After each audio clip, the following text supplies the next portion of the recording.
Hey guys, welcome back to the channel. This is story about what if Naruto has both of Shisui eyes part 1. Before I start, please do support for more amazing content and comments for part 2. Do consider to subscribe my channel and share my video to your friends and check out the description as well. Let's start the video. A 7-year-old Uzumaki Naruto was walking around the outskirts of Konoha. The blonde boy, who was wearing a white shirt with an orange spiral on it, along with a pair of dark blue shorts, as well as 3 strange whisker-like marks on his cheeks, had just pulled his greatest prank to date, releasing a bunch of harmless garter snakes into the girls' bathrooms at school. Of course, Iruka-sensei had caught him, and he was punished, but he didn't care.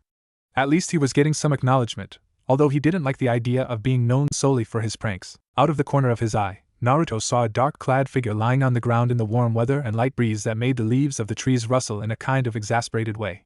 His mouth twisted into a grin at the fun he could have with the sleeping figure. Naruto crept silently towards the slumbering figure, pen in hand, ready to draw all over the unsuspecting victim. However, when he reached the side of the soon-to-be victim of his prank, he noticed that the man was staring at him with a blank look in his eyes. Naruto froze when he saw this and started to mumble an apology to the man. Sorry, I'm sorry. No hard feelings, right? The boy asked the man, not making eye contact. When he heard no response, he looked at the man, expecting to see the cold fury that people always have on their faces after his jokes. Instead, the man was lying on the ground in exactly the same position he had been when Naruto first saw him. What is he, sleeping with his eyes open? Naruto thought, a sweat drop forming on the back of his head. Still searching for a prank to pull, Naruto settled for the kick someone in the ribs and run away gag. An oldie but a goodie. Naruto drew his leg back and delivered the hardest kick a 7-year-old could manage.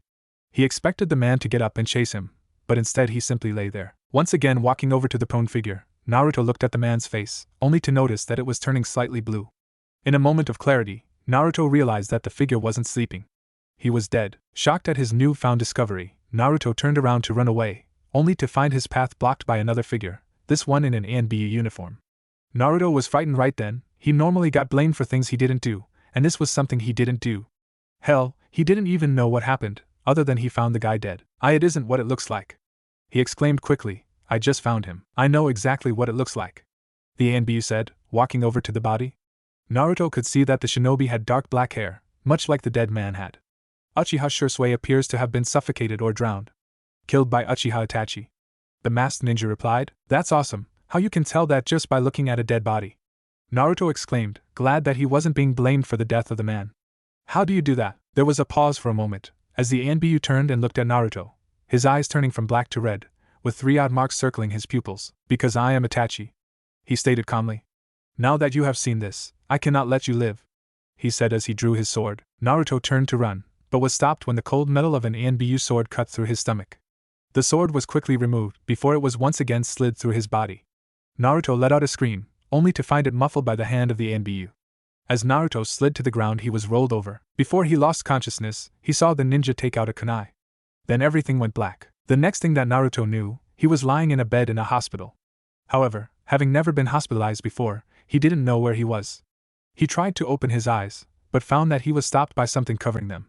Reaching up to touch his eyes, he felt the coarse but soft texture of gauze. Suddenly he was racked with a fit of pain as the adrenaline of his awakening wore off. He groaned and winced in pain. It wasn't until someone spoke up that he realized someone was in the room. Naruto-kun, it is good to see you are awake, said Sarutobi, the Sandaime Hokage. Aji-san, what happened? Naruto managed to groan out while he winced. It would seem that you were attacked by Uchiha Itachi and thrown in the river, left for dead, Sandaime said. You were found floating in the river along with the body of Uchiha Shisui by an old student of mine, and she brought you both back. Hey old man, what's with my eyes? Naruto interrupted the venerable Hokage. Although he couldn't see it, the Hokage cringed before he answered. I was about to explain that. It seems that for whatever reason, Itachi damaged your eyes beyond our healing abilities. This elicited a gasp of shock from Naruto. Does this mean I'm blind? He asked through gasps of breath. He began to cry at the prospect of never being able to see again. Actually, far from it, the old man said. My former student is a very good medic Nin, and she was able to transplant Shisui's eyes into you. It is very rare indeed, but it was vital to your survival that every place that blood could leak out from was plugged. That included your eyes. I have some dead guy's eyes in my head, Naruto yelled. Yes, Naruto-kun, I suppose you do, the old man chuckled. Naruto, those eyes are very special. They hold the bloodline limit of the Uchiha clan. What's a bloodline limit? Asked Naruto. It's a special ability that is passed down through someone's family, explained the gray man. Now, since you are not an Uchiha, I do not think that the limit will awaken in your eyes, but that doesn't mean that they aren't valuable. If someone were to take them, Konoha would be in very big trouble. Naruto just lay in bed digesting all of the new information he had just learned. Old man, how long was I out for? Did anything important happen? He asked. To answer your first question, you were unconscious for about 2 weeks. Now, Naruto, the second thing is pretty bad. Itachi, the man that attacked you, he murdered his entire family except for his little brother, Sasuke. Sarutobi said in a sad voice. This means that there are only 4 people left in the world with the same kinds of eyes you have. Naruto just sat there in silence. He didn't know what to do. He was only 7 for crying out loud, and he just found out that he had some dead guy's eyes in his head, and the dead guy's family was dead, except for one kid. This day just couldn't get any weirder. Oh, how wrong he was. After checking up on Naruto, Sarutobi made his way back to his office. He had a meeting to conduct with someone, and it wasn't going to be good. As he entered his office, he saw his old student, Tsunade, waiting for him. She was holding a standard medical file, with all of the information they could gain from Naruto while he was unconscious. Everything seems to be fine, Sarutobi-sensei, the blonde woman said. There is one interesting thing. You said he was an orphan, right? The Sandaime just nodded. Well, I ran a DNA test with some extra blood samples we had, and well, you should look at them yourself. She handed the old man the folder. When he opened it, he stared at a complete genetic profile of the blonde. However, what grabbed his attention was the report that Tsunade had written up. Who else has seen this? He demanded. Only Shizen and I have seen the report, she stated calmly. Sarutobi began to massage his temples as he felt a migraine coming on. Do you know how this could have happened? She asked. I have an idea, although I shudder to think of how she'll take this, Sarutobi said. He pressed a button on his intercom and waited for his secretary to respond. I need you to have Mitarashi Enko meet me as soon as possible, he ordered. The aforementioned Jounin was currently training out at Field 38. Mitarashi Enko was a kunoichi known for her short temper, more than slightly sadistic nature, lack of proper clothing, and her prowess with kunai knives. She was a little annoyed that the Hokage was pulling her away from her training, but she needed a short break anyways. Her brown trench coat didn't move at all as she made her way up the winding stairs. When she entered his office, she was greeted by the sight of the old man, as well as Tsunade, the legendary medic Sannin. You wanted to see me, Hokage-sama? She asked, a look of slight confusion passing through her brown eyes. Yes, as you know, Uchiha Itachi attacked and killed his best friend as well as a small boy a couple weeks ago. Tsunade ran a blood test to look for any possible relatives. Enko didn't like where this was going. There were only 2 reasons why he would call her in to discuss this kind of situation. Enko, the Sandaime said, breaking her train of thought. We have good reason to believe that it's him. Enko's eyes grew wide at those words, and she collapsed into a chair, grasping her breath and shaking her purple-tinted hair in such a manner, as if to knock loose a certain memory. Tsunade thought this was strange, even for Enko, who was known for her loud entrances and more than slightly sadistic nature. What do you mean him? She questioned. What in the hell is going on? Sarutobi sighed at the question of his student. During the Kyuubi attack, there were many S-class secrets made, one of which was Enko's pregnancy. He stated. What do you mean, pregnant? She's only 24, that would make her 17. At the time, I know that's rather young, but that's not exactly worthy of such secrecy, Tsunade said, angry that she was left out of the loop. You know who Enko's Jounin sensei was, don't you? Sarutobi asked, rubbing his head. You know what he did? Of course Tsunade knew this. Enko's Jounin sensei was Orochimaru, her former teammate turned missing nin. He was wanted for experimenting on humans, but she didn't see what that had to do with. Oh my god! Tsunade gasped, looking at the slouched figure resting in a chair, her hands grabbing her stomach. Yes, due to one of Orochimaru's experiments, Enko hasn't aged in over 7 years, Sarutobi said, trying to comfort the sobbing women in his office. And due to another of his experiments, she found she was pregnant. We think it was part of an experiment to create a new bloodline limit. So you're saying that my baby is alive? Enko asked through ragged breaths. Why? Why did you lie to me then? She demanded. Enko, I had no intention of lying to you about this. When I found your son, there was no evidence that he was related to you in any way, and due to the damage of the Kyuubi, we just assumed that your son was dead. I'm very sorry about this. I want to see him, right now, Enko demanded. There's no way that I'm leaving him now.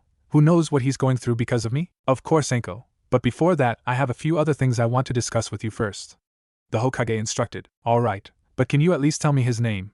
She said. His name is Uzumaki Naruto, the third replied, watching her reaction. Enko's face was a mixture of emotions. Happy and sad were interchanged with anger and fury. She was grateful for the chance to be a part of her son's life, sad that he had been hospitalized in critical condition for the past 2 weeks, and angry at the villagers, who were too ignorant to see that the boy, her son, wasn't the demon that was sealed into him. Enko, in the DNA results, Tsunade found some very interesting information. It seems that Naruto has a large number of genetic markers, in common with the yondaime. This elicited a loud gasp from Tsunade and a blank look from Anko. Are you saying that the father of my son is the yondaime? She questioned. No, I'm not. You see, during his assault, Itachi damaged his eyes so badly that they had to be removed. When Tsunade found him, she had to transplant the eyes of Uchiha Shisui to stem the large amount of blood loss he was experiencing. I don't see why that is important. Kakashi has a Sharingan implanted in his head too. Anko growled. Yes, but Kakashi hasn't suddenly developed Uchiha genes. The third replied. What do you mean Uchiha genes? Anko questioned. Hear me out. When your son was born, he had darker hair, right? The third questioned. Yes, dark hair and my eyes. Anko said. After the Kyuubi was sealed, the boy I found had blonde hair and blue eyes. Just like the yondaime. In fact, he looks exactly like the yondaime did at his age. Now, with the Uchiha genes, his hair is still blonde but with black streak in it, and his eyes are going to be black. His DNA shares markers identical to Shisui, as well as the yondaime. What I think happened was that Orochimaru succeeded in creating a bloodline that would absorb anything foreign that the body was subjected to into the DNA. That way, any descendants of the child would bear the traits as well.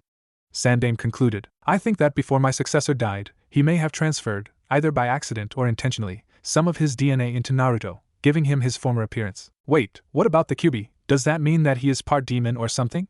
Tsunade asked, shocked at her sensei's analytical analysis of Naruto's abilities. My son isn't a demon, Anko said loudly, glaring at the Sannin. Calm down, you two, the Sandaime said. If I am correct, Naruto must be subjected to someone's DNA to change. Since the Kyuubi is sealed inside of him, then there is no fear of him becoming a demon. Besides, we have a full DNA write-up. He's 100% human. But what's to stop someone from putting their blood into him? He'll keep on changing, and that won't be good. Anko worried that her son may end up with some kind of disorder before she got to know him. Well, for one, since the Kyuubi is healing him, it is safe to assume that the demon has some ability to regulate what is absorbed and what isn't. If he didn't have the Kyuubi, then I shudder to think what would happen. Sarutobi said. I believe that the ability is either fading or slowing down completely, because he adopted the genes of the fourth within a matter of minutes. But this time it took almost the entire 2 weeks he was unconscious for the changes to occur. Do you have those reports, Tsunade? Hi. His DNA had been slowly changing over the period of the past 2 weeks, and the changes were mostly minimal. I would need to run more tests, but I think that this ability is either being overwritten in his own DNA, or it is being stopped as to prevent further damage to the boy. The medic Nin deduced. Now, said the third Hokage, what do you say about meeting your son? Tsunade, Anko and the Hokage made their way back to Naruto's hospital room. Anko was more than a bit nervous about meeting her son that she didn't know survived the Kyuubi attack. For the first time, she was surprised that the Hokage had allowed her to regain custody of Naruto, since she was a former apprentice of Orochimaru, plus her son was the Kyuubi vessel. She had no doubt that life would be rough for the two, at least for a while. As the trio entered the room, they found the blonde asleep in the overly large bed, making his already malnourished frame seem even smaller. Anko let out a sob, seeing her son in his present condition. She quickly rushed to his side and held his sleeping form in her arms. Seeing mother and son reunited in such a fashion made both the Hokage and Tsunade smile. Tsunade went to check on his charts, to see how he was progressing. After reading the clipboard attached to the end of the bed, her face fell into a frown, and she motioned for Sarutobi to follow her into the hallway. Sensei, no one has checked up on the boy since I finished with him, except for me and Shizen. Isn't there one doctor here who doesn't see him as the demon? She asked, her anger showing. The Sandaime let out a sigh and frowned. I was unaware that the staff harbored such a grudge against Naruto. Of course, this is his first time in the hospital, so I really had no previous knowledge of the staff's reaction, he said. Tsunade's scowl deepened as she heard 2 idiot nurses complaining about the demon brat. Tsunade, I have a request for you, Sarutobi said. I know that you have lost a lot of faith in this village, but I want you to come back. I would like you to be able to check on Naruto, since you are the only medic Nin not biased against him. If you don't want to take on the role of a ninja again, would you at least consider running the hospital? Tsunade stared at him with a glint of anger in her eyes. I'm sorry, Sensei, but that's not happening anytime soon. I'll stay until Naruto is well enough to leave with his mom, but after that I'm leaving again, she said. Suddenly a look of compassion washed over her young-looking face. But I will stop by a couple times a year to check on him and to make sure that his bloodline isn't acting up. Sarutobi just nodded and headed towards the room of Uchiha Sasuke. Sasuke was lying in his bed, depressed after witnessing the brutal murder of his parents at the hands of his older brother, who had then used the Genjutsu Tsukiyomi, Moon Reader, which forced the 8-year-old to relive the murder of his entire clan for 3 days. Right now the black-haired, black-eyed boy was laying on his side, staring out the window. How are you today, Sasuke-kun? Asked the old man. The boy simply looked over at him, but didn't say anything. He simply rolled back over and resumed moping. Sarutobi was greatly saddened by this turn of events. As the last remaining Uchiha that was loyal to Konoha, he was important to the survival of the Sharingan bloodline. Although, now that Naruto had incorporated it into his own DNA, there were now two people who could pass it on to their children. Sasuke, the Hokage, started. There is someone I want you to meet. Naruto awoke to find himself in a dark, damp, creepy hallway, with pipes and a faint glow at the end of the hallway. Feeling an irresistible urge to follow, Naruto headed towards the light. When he arrived, he found himself facing a large gate, with a simple piece of paper stuck to the front of it that said seal. Suddenly a large pair of blood-red eyes, with black slit pupils, leered at the small boy. The first thing that ran through Naruto's mind was, "What the hell?" followed closely by an audible "What the hell, I can see again. Brat, that's because you aren't in the conscious world yet. You're in your mind." A deep voice echoed through the cavernous hallway. "Who are you?" asked Naruto, staring into the red eyes without blinking. "I am the great Kyuubi." The voice rang out. But you're dead. How can you be in my head?" "I must be dreaming," Naruto yelled and then muttered. "Okay, I'll cut back from 5 bowls of ramen before bed to 4. I am most certainly not dead," the Kyuubi retorted. "I was sealed inside of you by the one you call Yondaime. I am doomed to stay trapped in here until you die, thus taking me with you to the afterlife." "Wait, you're sealed inside of me?" Naruto's voice was full of shock and surprise. If this was the great demon that attacked Konoha, then that would explain why people always said mean things to him. You're the reason that everyone hates me? Aren't you? You're the reason that no one will help me, and no one will let their kids play with me. You're the reason that I don't have any family." The boy screamed, tears beginning to flow from his eyes. Upon seeing the boy, who had stood up to more hardships in his short 7 years of life than most people did in a lifetime, begin to cry, the Kyuubi's eyes couldn't help but soften a bit. "Yeah, kid, I'm the reason that everyone hates you. I'm the reason that they keep their offspring away from you. But I think you'll find that you are mistaken. I had nothing to do with your lack of family." The deep bass voice of the legendary fox rang out. "What do you mean? I don't have a family. No one loves me enough to give me one," Naruto yelled. But suddenly, the cage began to dissolve around him, along with the background, and Naruto slowly felt himself wake up. Sarutobi and Sasuke entered a room to see a woman who had dark hair that almost looked purple, holding a boy with blonde hair and bandages over his eyes. Both were sleeping, the woman holding the blonde to her chin. "That is Uzumaki Naruto. The bandages are from where your brother attacked him and hacked at his eyes." At this, Sasuke looked shocked. He knew that his brother was deranged, but hacking out the eyes of a child was wrong, even for a homicidal maniac. To save his life, a student of mine transplanted the eyes of one of your clansmen into Naruto. He'll have the Sharingan, and due to his bloodline limit, he will be able to pass it on to his children. The third explained. "Hokage-sama, why are you doing this?" Sasuke asked. The third smiled at the young Uchiha. "Naruto is, or rather, was an orphan. The woman you see with him is his biological mother. Since Naruto was born during the Kyuubi attack, records were messed up and they were separated. I thought that since the two of you share the same bloodline, that we should keep you two together, that is, if you would like to." The third explained. "Do you mean, live with them?" Sasuke asked, with a hint of joy in his voice. "If you want to, then yes. Anko is a jounin, so she has many difficult missions that may last a long time. If you were to join them, she wouldn't have to worry about Naruto while she was away." The third explained. "I would like that a lot if they would have me," Sasuke said, after only a few seconds of thought. The Sandaime just smiled and walked the boy back to his room. He would talk with Anko and Naruto about this later. If she refused, he could always make it a mission. Naruto could feel someone's arms around his shoulders in an embrace he was unfamiliar with. This wasn't some villager trying to kill him. There wasn't any pressure on his neck. This felt almost good. But no one loved him. Maybe it was the Hokage. Naruto shifted a bit, letting out a quiet groan from his stiff back muscles. He felt the person who was holding him recoil and gasp. "I knew it, another person who hates me," Naruto thought. Suddenly the arms appeared again, this time in a full-fledged hug. Naruto heard the mystery person sobbing on his shoulder as they hugged him. Naruto normally would have pushed this person away, but something about the hug caught him off guard. He was too stunned to ask a question, although he quickly recuperated and was about to ask one, when he heard the door open, followed by a number of footsteps, and the protective arms of the mystery person retracted. "Making up for lost time, Anko?" the voice of the Hokage asked. "Huh! Old man, who is this?" Naruto asked, jabbing his thumb to his right, in what he hoped was the direction of the mysterious Anko. Naruto felt a hand encircle his as the mysterious person spoke. "Naruto, I am Anko," choked on her words, and couldn't finish them. "Naruto, this is your mother, Mitarashi Anko," the Hokage said. What? I don't have a mom, you said so yourself?" Naruto cried. "I know, Naruto, but I was wrong. There are a few things I want to talk about, the first being your history," said Sarutobi. "Wait, is this about the Kyuubi?" Naruto asked. This completely shocked the two occupants in the room. "How do you know about the Kyuubi?" asked the Hokage. "I was just talking with the great big fuzzball. He told me about how the Yondaime sealed him inside of me, and how he was the reason the villagers hate me." Naruto replied. It is true that the Yondaime sealed the QB in you to save the village, but that's not the only thing I wanted to talk with you about, said the Sandaime.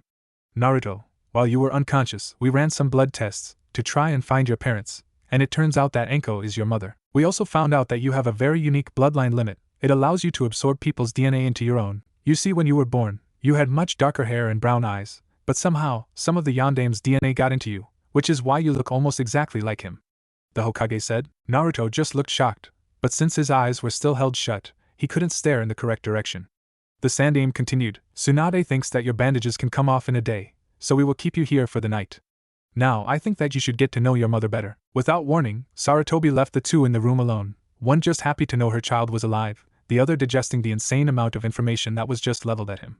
While the two sat in awkward silence, Enko's hand snaked onto Naruto's head and began to stroke his hair. Ooka-san? Gasped Naruto at the unfamiliar contact. Hi Naruto-kun, I'm your Ka-san.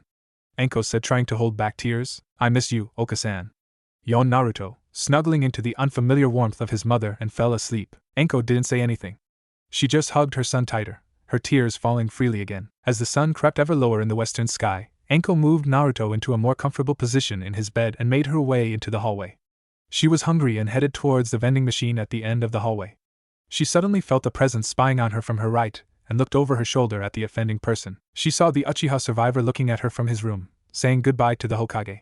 As she turned her attention back to her previous task, she felt the old Hokage come up behind her. Hokage-sama, I want to thank you for allowing me to get my son back. Most of the village would like nothing more than for him to be dead, but I won't let that happen now, Enko said, in an unusually demure voice. Think nothing of it, Enko. I wouldn't have it any other way. If anyone deserves a family, it is that boy above all others, Sarutobi said. Actually, I have a question to ask of you. I know that motherhood will be a new experience for you, but I would like to keep the Sharingan bloodline together as much as possible. Naruto will hopefully brighten Sasuke's disposition, and Sasuke may be able to calm your son down a bit. You're asking me to adopt the Uchiha? Asked Enko. She was shocked that she was being asked to guard possibly the most important bloodline in the entire village. Yes, Sasuke has already expressed his wish to live with the two of you, should you wish to take him in. I'm afraid for him. You see, not only did Itachi murder his parents in front of his eyes, he's caused the boy some serious mental trauma. I'm afraid of what would happen to him if he was left alone. All he seems to do is brood, but when I mentioned the possibility of a new family, his eyes picked up immediately. Sarutobi explained. I'm honored, Hokage-sama, but I'd have to talk with Naruto first. Enko said. Of course, said the Sandaime. Would you at least like to meet him? He asked. Enko removed her purchase from the machine and nodded her head. Well then, I'll bring him by tomorrow when Naruto gets his bandages off, Sarutobi said, and left the hallway. Enko simply returned to her son's room to dream about life with a new family. The morning sun rose, and with it, Enko's eyelids.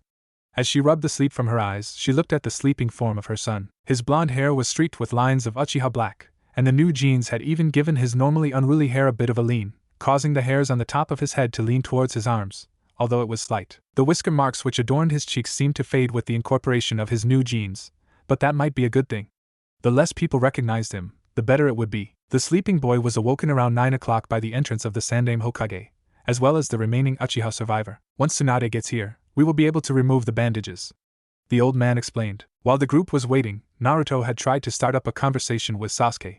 He knew the boy from the academy, but that was as far as his knowledge went. Though it wasn't known to Naruto, Sasuke was doing the same thing. He wanted to find out all he could about his new brother. What he knew from the academy was limited, and it failed to do the blonde justice. Sasuke knew that Naruto had a reputation as being the dumbest boy in the class, who liked to play jokes and was very loud. But after talking with him, he realized that Naruto, for all his apparent shortcomings, was actually quite smart. Thinking over his short experience with the boy, he realized that most of the questions Naruto received, and subsequently failed, were much too hard for most genin to answer. Actually, Sasuke didn't even know the answer to the questions the dobe received.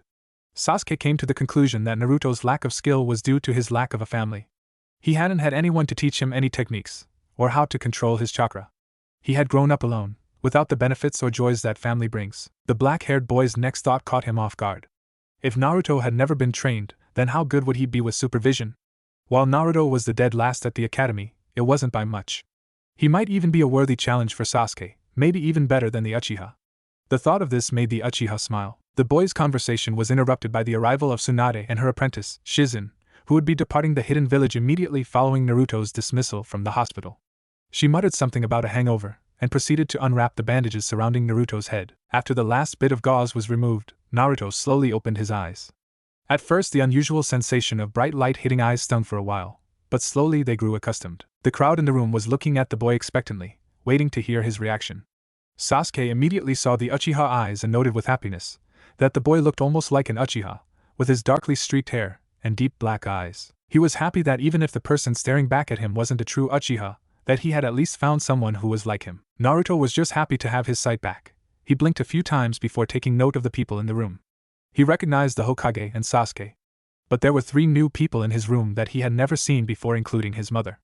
Naruto looked over his shoulder at the purple-haired Jounin and stared into her brown eyes. Although he looked nothing like her, he knew instinctively that she was his mother. "Ka-san!" The boy cried and quickly enveloped Anko in a fierce hug. "How do the eyes feel?" she asked, returning the hug. "They feel fine," the boy replied. "Can I see what they look like?" Tsunade pointed her thumb over towards a small mirror over the sink in a corner. Naruto leaped out of bed and quickly made his way over to the sink to check out his new appearance. The black eyes of Uchiha Shisui gazed back at the former blonde. The look seemed almost natural. The only sign that the eyes were transplanted were small scars around the corners of his eyes, where the originals had been removed. The left eye had a cross running downward towards the bridge of his nose, and the right eye had 2 scars forming a cross at the far corner. All in all, Naruto liked his new look. The eyes weren't his usual happy blue, but he liked them nonetheless. His hair was now streaked and more limp than before, made him look a bit more mysterious, seeing as it actually hid some of his face. However, the thing he was most happy about was the fact that those ugly whisker marks had faded. Where there were once 3 lines, only 2 remained, making him look less like the fox that was trapped inside him. "This is so cool," Naruto said, responding to his new look. "I'm glad to hear that you like your new look, Naruto," the Sandaime said.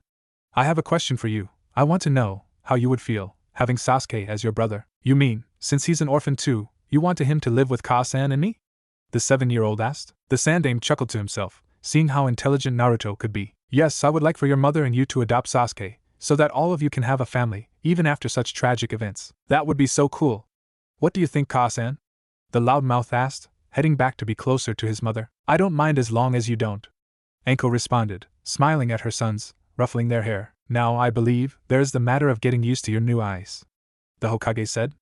"Naruto, you'll need help to use your eyes correctly, and there isn't any real point in separating you two, since it would be nice if you both activated the Sharingan. I'll have some specialized training set up for the 2 of you starting next week. Until then, I suggest you get to know each other better." The old man smiled and exited the door, leaving the 3-person family alone for the first time since its conception. 1 week later, the 2 boys found themselves waiting to meet their new sensei. He was currently running a good hour and a half late, and both boys were beginning to wonder if he'd ever show up. "Yo, sorry I'm late. You see, there was this kitten, and it was caught in a tree," a voice said, approaching the 2 young ninjas in training. The 2 looked at the newcomer with identical stares of both disbelief and anger. He was a tall man with gray hair, although he wasn't old, and it stuck up in many different angles, not unlike Naruto's old hair. He was wearing dark pants and a dark shirt under the standard issue Jounin vest, as well as black fingerless gloves that had a metal plate on the back of the hand to block swords. The most peculiar aspect of the man was his Konoha head protector was pulled over his left eye, completely obscuring it, and he wore a mask that effectively covered his face and nose. "You 2 are Sasuke and Naruto, I assume?" the silver-haired man asked the bewildered boys. They just nodded their heads, looking at their sensei. He seemed well, they didn't know how he seemed. There was something about him. He seemed dangerous, even if he was an hour and a half late. "Why don't we introduce ourselves? You can tell us your likes, dislikes, hobbies, dreams for the future, those kinds of things." "I'll start off. My name is Hitaki Kakashi. I don't feel like telling you my likes or dislikes. My dreams for the future, I have a lot of hobbies," he finished, giving absolutely no detail in his cryptic answer. "Great, all we learned was his name."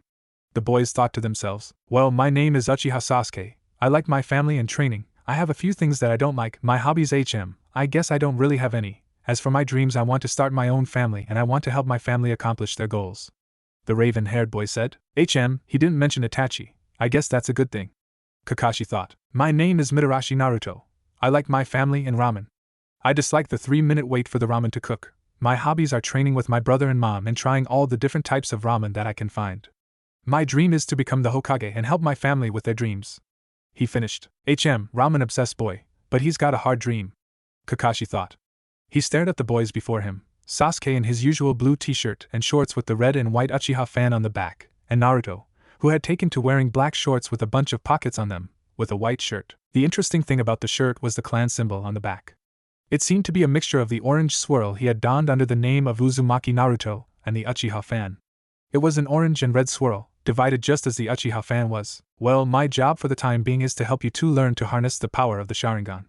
Sasuke, since you haven't awoken yours yet, we'll be doing drills and exercises to help you in Naruto. Since you have fully developed Sharingan already, you just need to learn to use the correct amount of chakra to activate them. You'll be doing mostly chakra control exercises.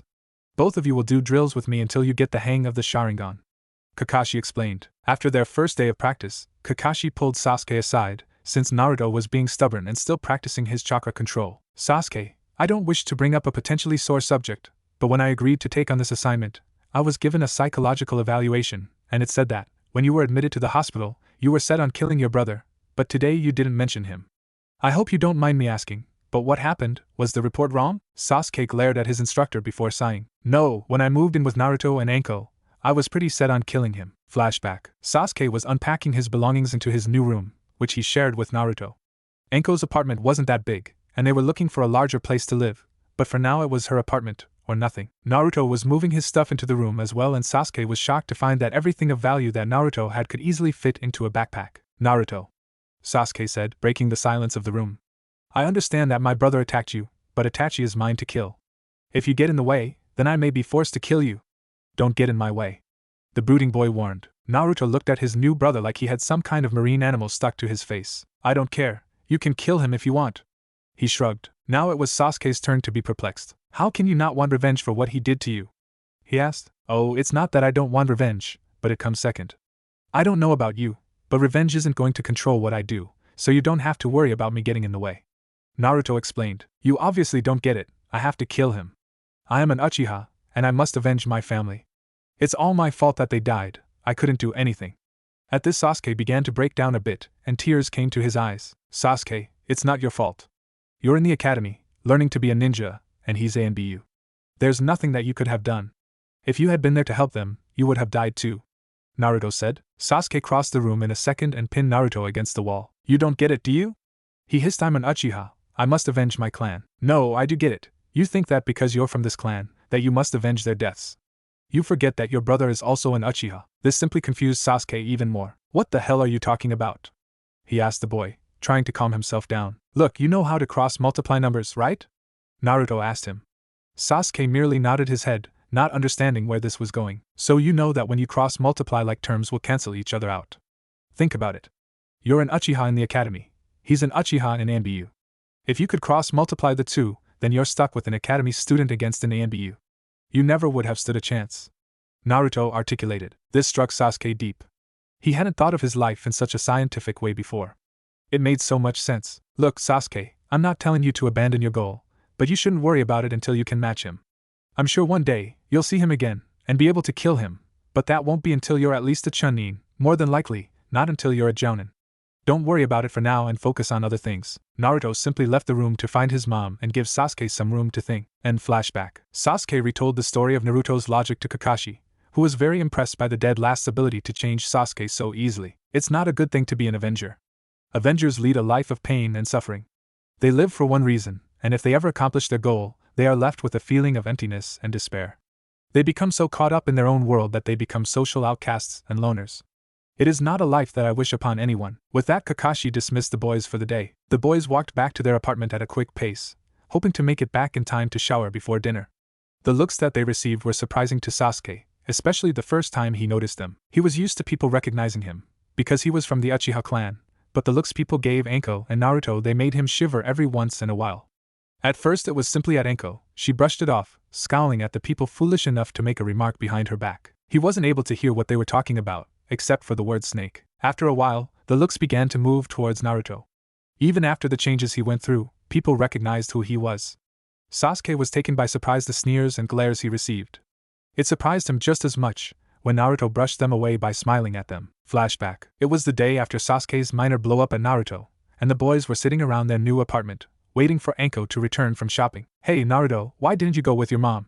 Sasuke asked. He himself hadn't gone because he was still digesting the conversation he had had yesterday. Well, I didn't want Mom to have any more problems, he said, rather cryptically. What do you mean? How could you cause problems for her? The full-blooded Uchiha asked his brother. Naruto looked at his feet, swinging them in front of his body. You saw the way people look at me, right? He asked, keeping his eyes rooted on the floor. Yeah, They look at me like that, because I have the QB sealed inside of me," he said quietly. Suddenly, his voice took a much more serious tone. "Look, I don't care if you hate me, but if you use that to hurt Kasan, then I'll kill you." Sasuke was shocked. The reason that Naruto had grown up without any kind of care was that he had a demon sealed inside of him? That didn't make any sense. But that would explain the looks the younger boy received, as well as Anko. As the mother of the QB vessel, she was probably seen as an anathema. Not to mention the hisses he heard yesterday, first calling his adopted mother a snake, and then openly hating his adopted brother. "Naruto, I don't hate you.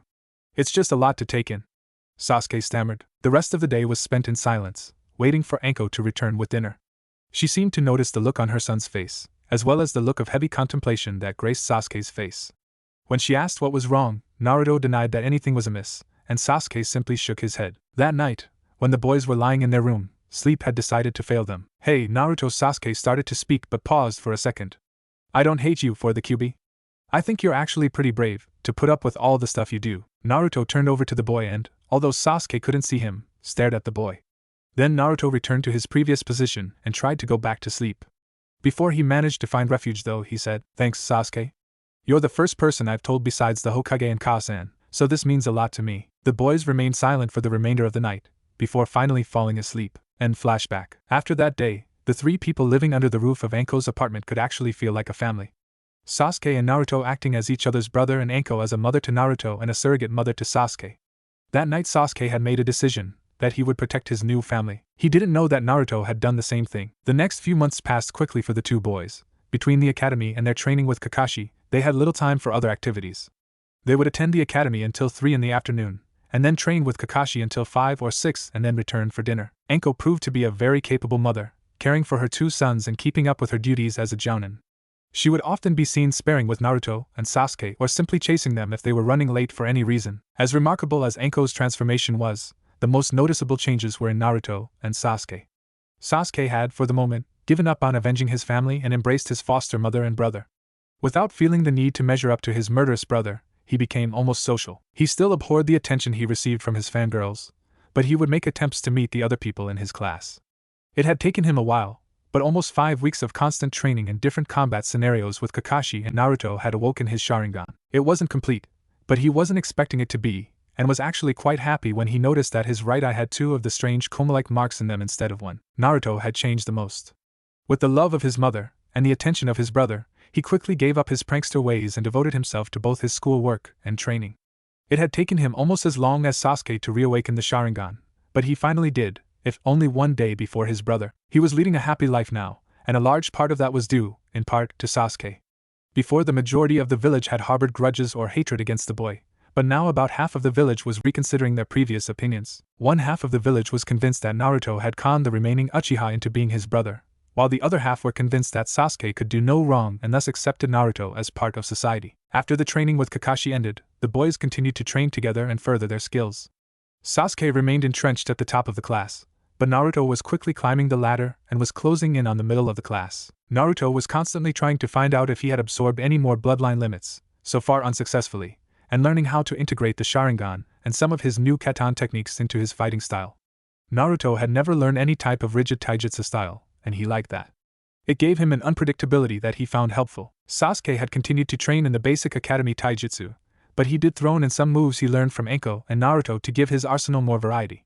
He had also picked up Anko's love of kunai and other throwing weapons. He didn't have the experience that his adoptive mother did in close-range combat. His throwing accuracy wasn't bad and he consistently hit his mark with little or no effort. It was during one of Sasuke's throwing exercises that Naruto finally discovered another bloodline. Once again, Sasuke was trying to throw 10 kunai and have them deflect of each other to hit 10 separate targets. He had gotten to the point where he could hit 8 or 9, but the 10th continuously eluded him. Jumping into the air, he took a breath to calm himself down and focus on his task before he released the throwing knives. Sweeping his arms out, Sasuke released the metallic objects from between his fingers and began to right himself for his descent towards the ground. Clink! Clink! Clink! Clink! Clink! The knives bounced off of each other and Sasuke ventured a look at their trajectory. With 9 simultaneous thuds, 9 of the kunai embedded themselves into the intended targets. Damn, still only 9. Now where is that other one?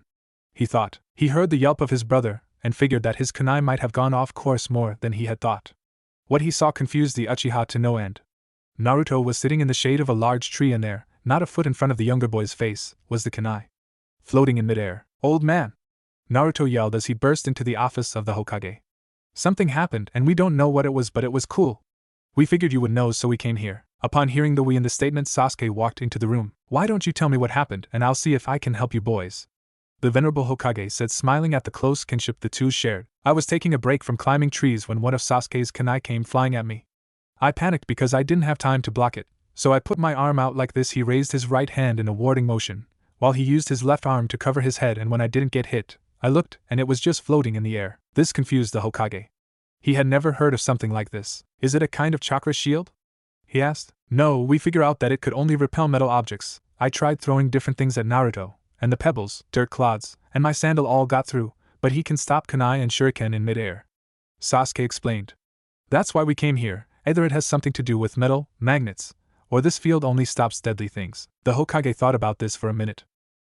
I have an idea how we can find out. He took out one of his many paperweights and laid it in front of Naruto. Try to change the shape of this, if you can, Naruto, he said. Naruto concentrated on the paperweight, which was shaped like a leaf, and willed it to become a simple block. Nothing happened. He tried for 5 minutes, concentrating on the leaf and willing it to change, but it never did. Well, I think we can say that your ability isn't to control metal, the Sandaime explained. I also think that your own tests show that it isn't some kind of force field, so I believe, Naruto, that you have a very rare bloodline that was originally from Sunigakure. Their Sandaime had the ability to control magnetic forces and used it to control small pieces of metal for his jutsu. Naruto and Sasuke stood there with their mouths agape and stared wide-eyed at the gray-haired man. That is so cool! Naruto yelled in triumph. I have a bloodline of a Kazekage. Yes, I suggest that you practice both repelling and attracting different things. It could come in handy someday, the Sandaime suggested. In the meantime, I believe that your mother should be arriving shortly to turn in her report, so why don't you two just wait here for a while? True to his word, Anko walked into the office not 3 minutes later to deliver her report. It was a straightforward mission, guarding the Fire Country's daimyo from a missing nin. It wasn't very hard, and she finished early. When Naruto explained about his new bloodline, Anko smirked and ruffled his hair. All right, from now on I expect to have to try during our kunai duels. This earned a groan from Naruto, who hadn't inherited his mother's love of kunai, much to her disappointment. Naruto's birthday, October 10th, rolled around rather quickly. He still hadn't perfected using his magnetic abilities, but he was getting better.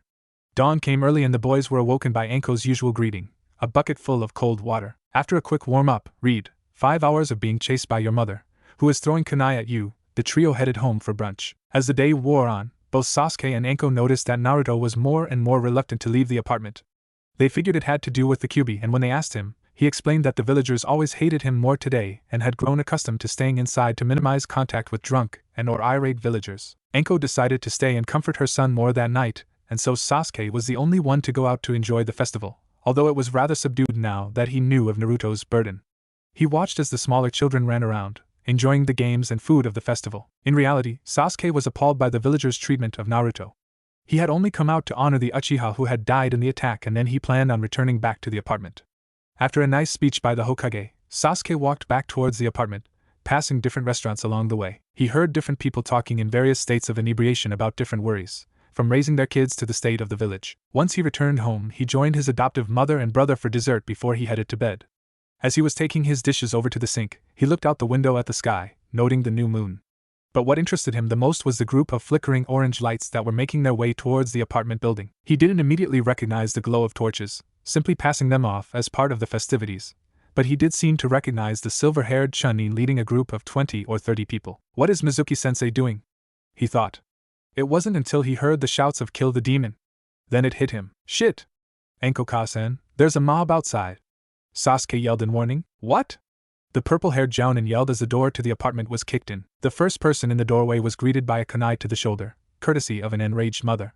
The second person met a similar fate, this time from Sasuke. Mizuki forced his way towards the door, loosing shuriken as he entered and multiplying them with Kage Shuriken no Jutsu, Shadow Shuriken technique. He was absolutely dumbfounded when the multitude of metal seemed to slow and hover in mid-air. You will not hurt Kasan! Naruto screamed and repelled the shuriken back towards the mass of now shocked villagers. Mizuki was able to use a Kawarimi no Jutsu, replacement technique, to avoid the multitude of steel-throwing stars. Shuriken are not as lethal as kunai, unless they embed themselves in the throat or head, so damage to the mob was minimal. However, the only person standing was Mizuki, who took the moment of shock to organize another attack on the demon. He knew he couldn't hope to beat a Jounin like Anko, so he decided to try and burn out the three ninja. Katon, Gakakyu no Jutsu! Fire type, Grand Fireball Technique. Mizuki then unleashed a very large ball of fire towards the apartment, only for his fireball to be doused by 2 cries of Suiton Sujin Hiki. Water type, Water Barrier, from Naruto and Sasuke. How do you know that? Mizuki stammered as he froze upon seeing the boys perform the jutsu. Then he noticed that both boys had red eyes with comma marks circling the iris. SSH Sharingan. That's not possible. He watched as Naruto raised his right arm and leveled it at him, while Sasuke simply smirked at his brother's antics. Suddenly Mizuki felt his arms begin to fall asleep. Then his legs, and the last thing he remembered before he passed out was wondering what the hell was going on. Very quickly, ANBU swarmed Anko's apartment, and before too long the Hokage appeared a look of grim anger on his face as he watched the ANBU round up the members of the incapacitated mob. He walked over to Anko, who was checking on her sons, making sure they were okay. Would you 3 be able to tell me what happened? The old man asked. Hokage-sama, Sasuke began, stifling a yawn due to exhaustion. These people were trying to, kill Naruto. His eyes drooped into sleep as he was talking. The Hokage noticed that Naruto was also drifting off to sleep, so he suggested that Anko move them to bed, and that she give the report after that was done. After moving the 2 into their beds, a very angry Anko moved back towards the living room and addressed the Hokage. Hokage-sama, those people broke down the door and were calling for my son's head, so Sasuke and I defended our home. Then that Chunin used Kage Shuriken no Jutsu and Naruto stopped them with his new bloodline before throwing them back at the crowd. That put most of them out of commission, but Mizuki managed to get out of the way and tried to burn down the apartment.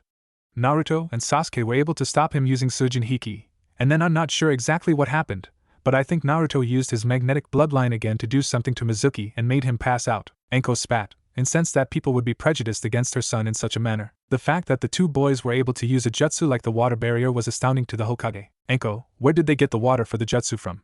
He asked, perplexed. I guess from the sink. Sasuke left it on because they broke through the door, she replied, picking up some things that had been scattered by the intrusion. To be able to keep a technique like that up at their age, I believe that we can expect them to grow up to be very strong, the Hokage remarked. The day following the mob attack on Naruto dawned with gray skies, threatening to pour rain, and an unusual humidity for the fall weather.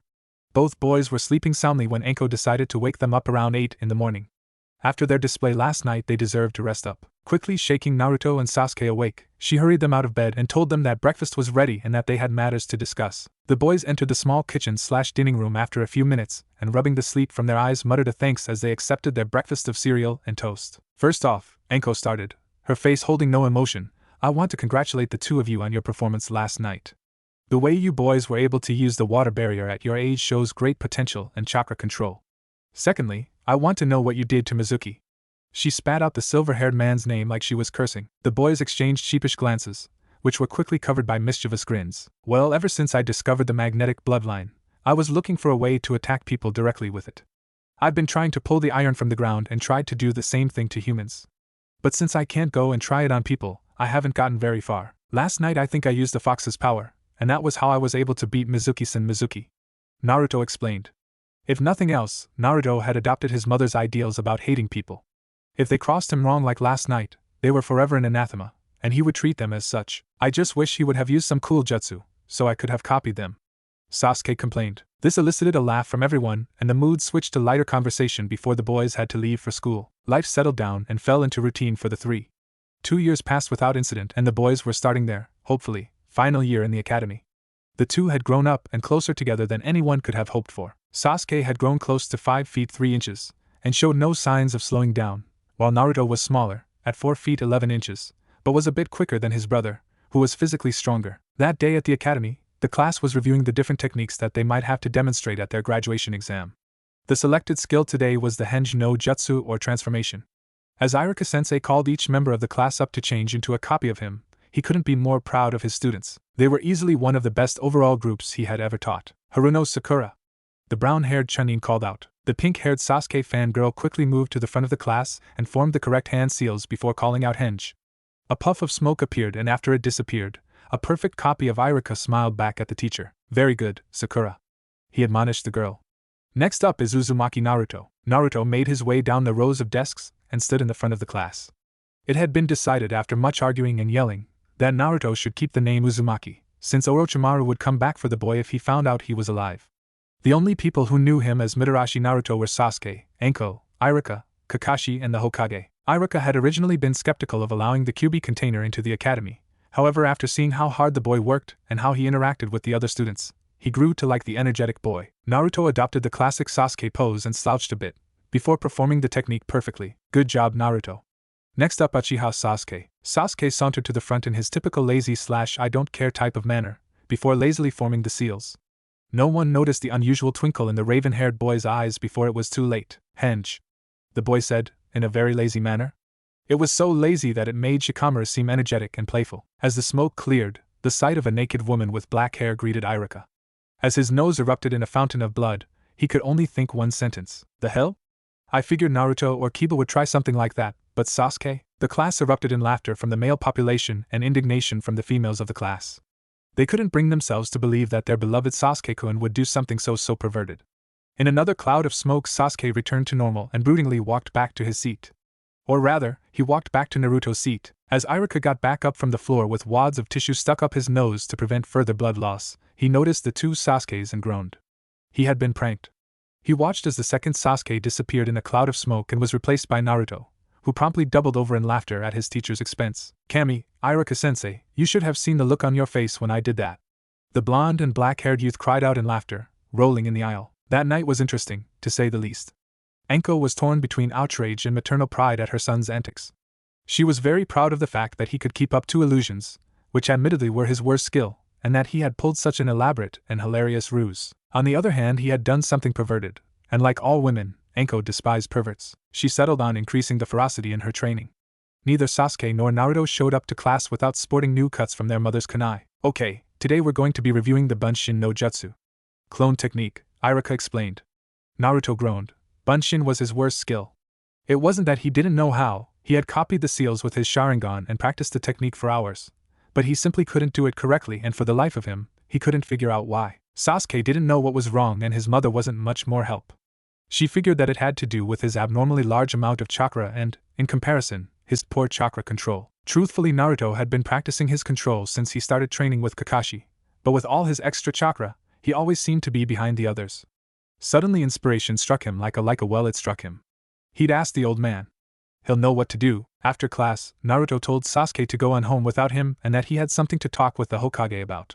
Sasuke was about to follow his brother anyway, but was sidetracked when a group of fangirls began to chase after him. Naruto headed towards the Hokage's office and asked to see the old man. The secretary told him to wait, because the Hokage was in a meeting and couldn't be disturbed. As the meeting ended, representatives from the surrounding villages exited the office and Naruto walked past them all into the Sandame's office. Hey, I've got a problem, Naruto said, when he saw that he had the Hokage's attention. I can't do a Bunshin and I can't figure out why. Mom thinks it's 'cause I've got such high amounts of chakra, but she's not sure. Can you perform the technique for me? Asked the gray-haired leader. Naruto performed the technique and was rewarded with 3 dead and deformed clones. Yes, I would agree with your mother, you do have too much chakra, the Sandame said. Now, Naruto, there are other forms of the Bunshin that are actually more useful. There's the Mizu Bunshin that creates a solid clone out of water, and the Tsuchi Bunshin is made of earth. These require more chakra than normal, so you should be able to do those without problem. The only problem is that we don't have any way to teach you those particular techniques. If you ever encounter them, do me a favor and copy them, that way we can write them down. The old man chuckled at the joke. The only other variation we have of the Bunshin is the Kage Bunshin, Shadow Clone, which takes up a large amount of chakra, but it creates solid clones. Unfortunately, since it uses such a large amount of chakra, it would be a bad idea to try and copy it, so you will have to learn it the old-fashioned way. Now it is a Kenjutsu, so I can't just give you a copy of the Jutsu, but if you'll stop by my office, this weekend, I will teach you how to perform the Jutsu. Naruto sat in a chair and stared at the old man. He was going to learn a Kenjutsu. Plus, he would be able to pass the graduation exam this way. Okay, I'll stop by over the weekend to learn this Jutsu. See you later, old man, Naruto exclaimed as he exited the office. That weekend Naruto returned to the office of the Hokage to learn the forbidden technique Kage Bunshin. It turned out to be easier than he expected, but the old man didn't lie when he said it used a lot of chakra. The principle behind the skill was simple enough: take a normal Bunshin and put about 10 times more chakra than necessary to create one clone, and then another 3 or 4 times as much chakra to sustain it for any reasonable length of time. In the end, it was very easy to see why it was forbidden. He had agreed to show Sasuke, but both boys realized that the full-blooded Uchiha didn't have the chakra reserves necessary to perform the technique. However, the two did find another form of solid Bunshin they could both use. They were watching some of the different shinobi of the village train, and found Kakashi was dueling with a green spandex-clad man with thick eyebrows and a bowl cut, except that Kakashi was a Mizu Bunshin. The two boys then conned the lazy Jounin into showing them the technique, which they learned and used in their training routines. Time moved quickly after that weekend. The two boys continued to train, although they also found time to do other activities. Both Naruto and Sasuke had become friends quickly with Shikamaru and Shuji, although it was mostly Naruto who hung out with the lazy boy and the potato chip-addicted preteen. Sasuke had struck up a rivalry with Hyuga Niji, the previous year's #1 rookie, and seemed to be competing against each other in just about everything. After nearly 3 straight years of being rejected by Sasuke, many of his fangirls decided on another tactic. They tried to become friends with Naruto, Shikamaru, and Shuji. Naruto hasn't been able to walk through town without being hounded for the last 4 months, while the other two boys have only recently become targets. Luckily for them, or terribly unlucky for Naruto, Shikamaru's laziness and Shuji's constant eating seemed to be turn-offs in their own right, while Naruto couldn't claim any of the previous self-defense mechanisms and was sorely tempted to try his mother's tactics and begin to throw kunai indiscriminately. The graduation exams rolled around and as expected Sasuke was slated to become Rookie of the Year, while the position of top kunoichi was in a heated argument between Yamanaka Ino and Hirono Sakura, both of whom were gigantic Sasuke fangirls. Naruto was moving between the top half and top quarter of the class, largely due to his poor effort on written assignments, as he often responded when asked about his poor grades. Who cares what the middle name of the Nidame's brother's third youngest sister was? And who cares if Tsunade of the legendary Sannin is the granddaughter of the Shodaime? I mean honestly, when will that ever save my life? Of course, what people fail to notice while he is ranting on like this, is the fact that he knew that Tsunade was A, part of the legendary Sannin and B, was the granddaughter of the first Hokage. It was during one of these rants that he actually got to know Shikamaru, after the lazy genius noticed that Naruto knew those facts. While Naruto may have given up physical pranking for the most part, he still loved to mess with people's heads. As Naruto entered the exam room, he felt confident that he would pass. Before, he would have been worried sick over his inability to perform a bunshin, but now he was able to 2 different kinds of bunshin. He felt very sure in himself. Okay Naruto, you have to perform a bunshin to pass, Iruka said. Deciding to play it relatively safe, Naruto created 3 Mizu bunshin from the glass of water on Iruka's desk. Congratulations, you pass, Iruka said, after he found his voice again and handed him a Konoha forehead protector. After that there was time for celebration. The next day, Naruto and Sasuke showed up for their Genin team assignments. I'd like to congratulate all of you for passing the exam. You are all true shinobi of Konohagakure, and should always wear the symbol of the leaf with pride, Iruka explained as he began assigning teams. It wasn't until he reached Team 7 that Naruto paid any attention. Team 7, Uchiha Sasuke, Uzumaki Naruto. At this, the two brothers exchanged high fives and head nods in silent approval. And Hirono Sakura. Iruka finished. Team 8 will be, but before Iruka could continue, he was cut off by Sakura's voice. Iruka-sensei, why am I on a team with Naruto? Won't that make the teams unbalanced? She asked in a way that made it sound less insulting than it really was. Normally you'd be right, Sakura. But Sasuke was the #1 rookie. Naruto ended up around the middle of the class, and although you are the second-ranked kunoichi, all of the teachers thought you could learn the most from being with Sasuke and Naruto. Iruka explained. Now, Team 8 will be Abirame Shino, Hyuga Hinata, and Inuzuka Kiba. Team 9, and with that Naruto quit paying attention again. However, he was rudely interrupted from his lazing when Team 10 was announced. Team 10, Nara Shikamaru, Akimichi Chuji, and Yamanaka Ino. This got a groan of displeasure from Shikamaru and Ino. Your Jounin senseis will be here shortly to collect your teams, Iruka explained before leaving the room as various Jounin came into the room and picked up teams. Eventually the only team left was Team 7. Sakura was trying to talk with Sasuke, who had created a Mizu Bunshin and then used a basic camouflage jutsu to hide while he sat with Naruto, who was somewhere in between sleeping and daydreaming. 2.5 hours later, a very late Kakashi entered the room, only to be hit on the head with an eraser. He was then forced to dodge 2 kunai, thrown by Sasuke and Naruto, while Sakura simply tried to stammer an apology for her rude and childish teammate, completely ignoring the fact that Sasuke had also thrown a kunai at the Jounin, and if anything was aiming to do more damage than Naruto, since he was aiming for Kakashi's family jewels. Well, my first impression of you guys is I really don't like you, the pepper-haired Jounin replied. Meet me on the roof. With that he disappeared in a cloud of smoke. When the 3 genin arrived at the roof, they found Kakashi sitting on a ledge, reading one of his perverted books. He noticed that Naruto and Sasuke arrived first, followed by a very wet and very angry Sakura. What happened? The Jounin asked. She tried to hug a Mizu Bunshin. Came Naruto's reply, his face creeping into a large grin, which was mirrored by Sasuke. Anyway, why don't you all introduce yourselves, likes, dislikes, hobbies, dreams for the future, those kinds of things. Kakashi ordered. Why don't you go first? Asked the drenched Sakura. My name is Hitaki Kakashi. I don't feel like telling you my likes. My dislikes are personal. As for dreams for the future, I suppose I have a couple of hobbies. Okay, you're up, Pinky. My name is Hirono Sakura. My likes are. She glanced at Sasuke. My dream for the future glanced at Sasuke again. My hobbies stared at Sasuke. I hate Naruto and Ino Pig. Oh great, a love-struck fangirl. How come all the kunoichi these days only care about boys? Why couldn't I have gotten one like that girl guy has? She's very talented and useful. Kakashi's sweat dropped. For the first time in his life, he actually envied Mato guy. The world was ending, he was sure of it. Okay, one of you two, I don't really care which one, he said and motioned towards Naruto and Sasuke. My name is Uchiha Sasuke. I like my family. I dislike, no I hate, my fangirls. I don't have any hobbies. My dream is to start my own family and to help Ka-san. Of course this is what Sakura heard. I like my family and Sakura. I want to marry Sakura and love her for all of eternity. This caused her to try and hug the Uchiha again, only to find herself hugging Kakashi, who Sasuke had used as a replacement. This, it was safe to say, caused Naruto to fall to the ground laughing harder than ever, clutching his sides. Ha ha! My name is Uzumaki Naruto, ha. I like ramen in my family. I dislike anyone who would hurt my family. My hobbies are trying out new ramen flavors, and training, and I want to become Hokage and ha help my family achieve their dreams, he stated, his words turning into fits of laughter every once in a while. Well, that's it for introductions. Meet me tomorrow at 7 o'clock at Training Ground 32 for survival training, Kakashi exclaimed as he went to leave. But then he noticed that both boys had their Sharingan active, hoping to copy the technique he used to teleport away earlier. He decided to simply take the stairs. As he walked away, he heard the angered cries from the two. Damn you, we will figure out how you do that cool technique. Sakura was very angry. It was 9 o'clock in the morning, and neither her teammates nor sensei was at the training grounds. Sure, Kakashi had shown up late yesterday, but surely he wouldn't do the same thing twice, right? Wrong. Not only was he late, he was even later than yesterday, not to mention the fact that Naruto and Sasuke weren't there yet either. Just as she was about to storm out of the area and find her tardy teammates, the two boys in question appeared on the edge of the area, chatting and walking at a relaxed pace. Seeing the two walk and so casually made Sakura's already boiling blood bubble over. What the hell are you two doing? She screamed at the boys when they came in range of her voice. You're 2 hours late. Oh, Sasuke-kun, did that baka slow you down? I know you wouldn't be late if he didn't.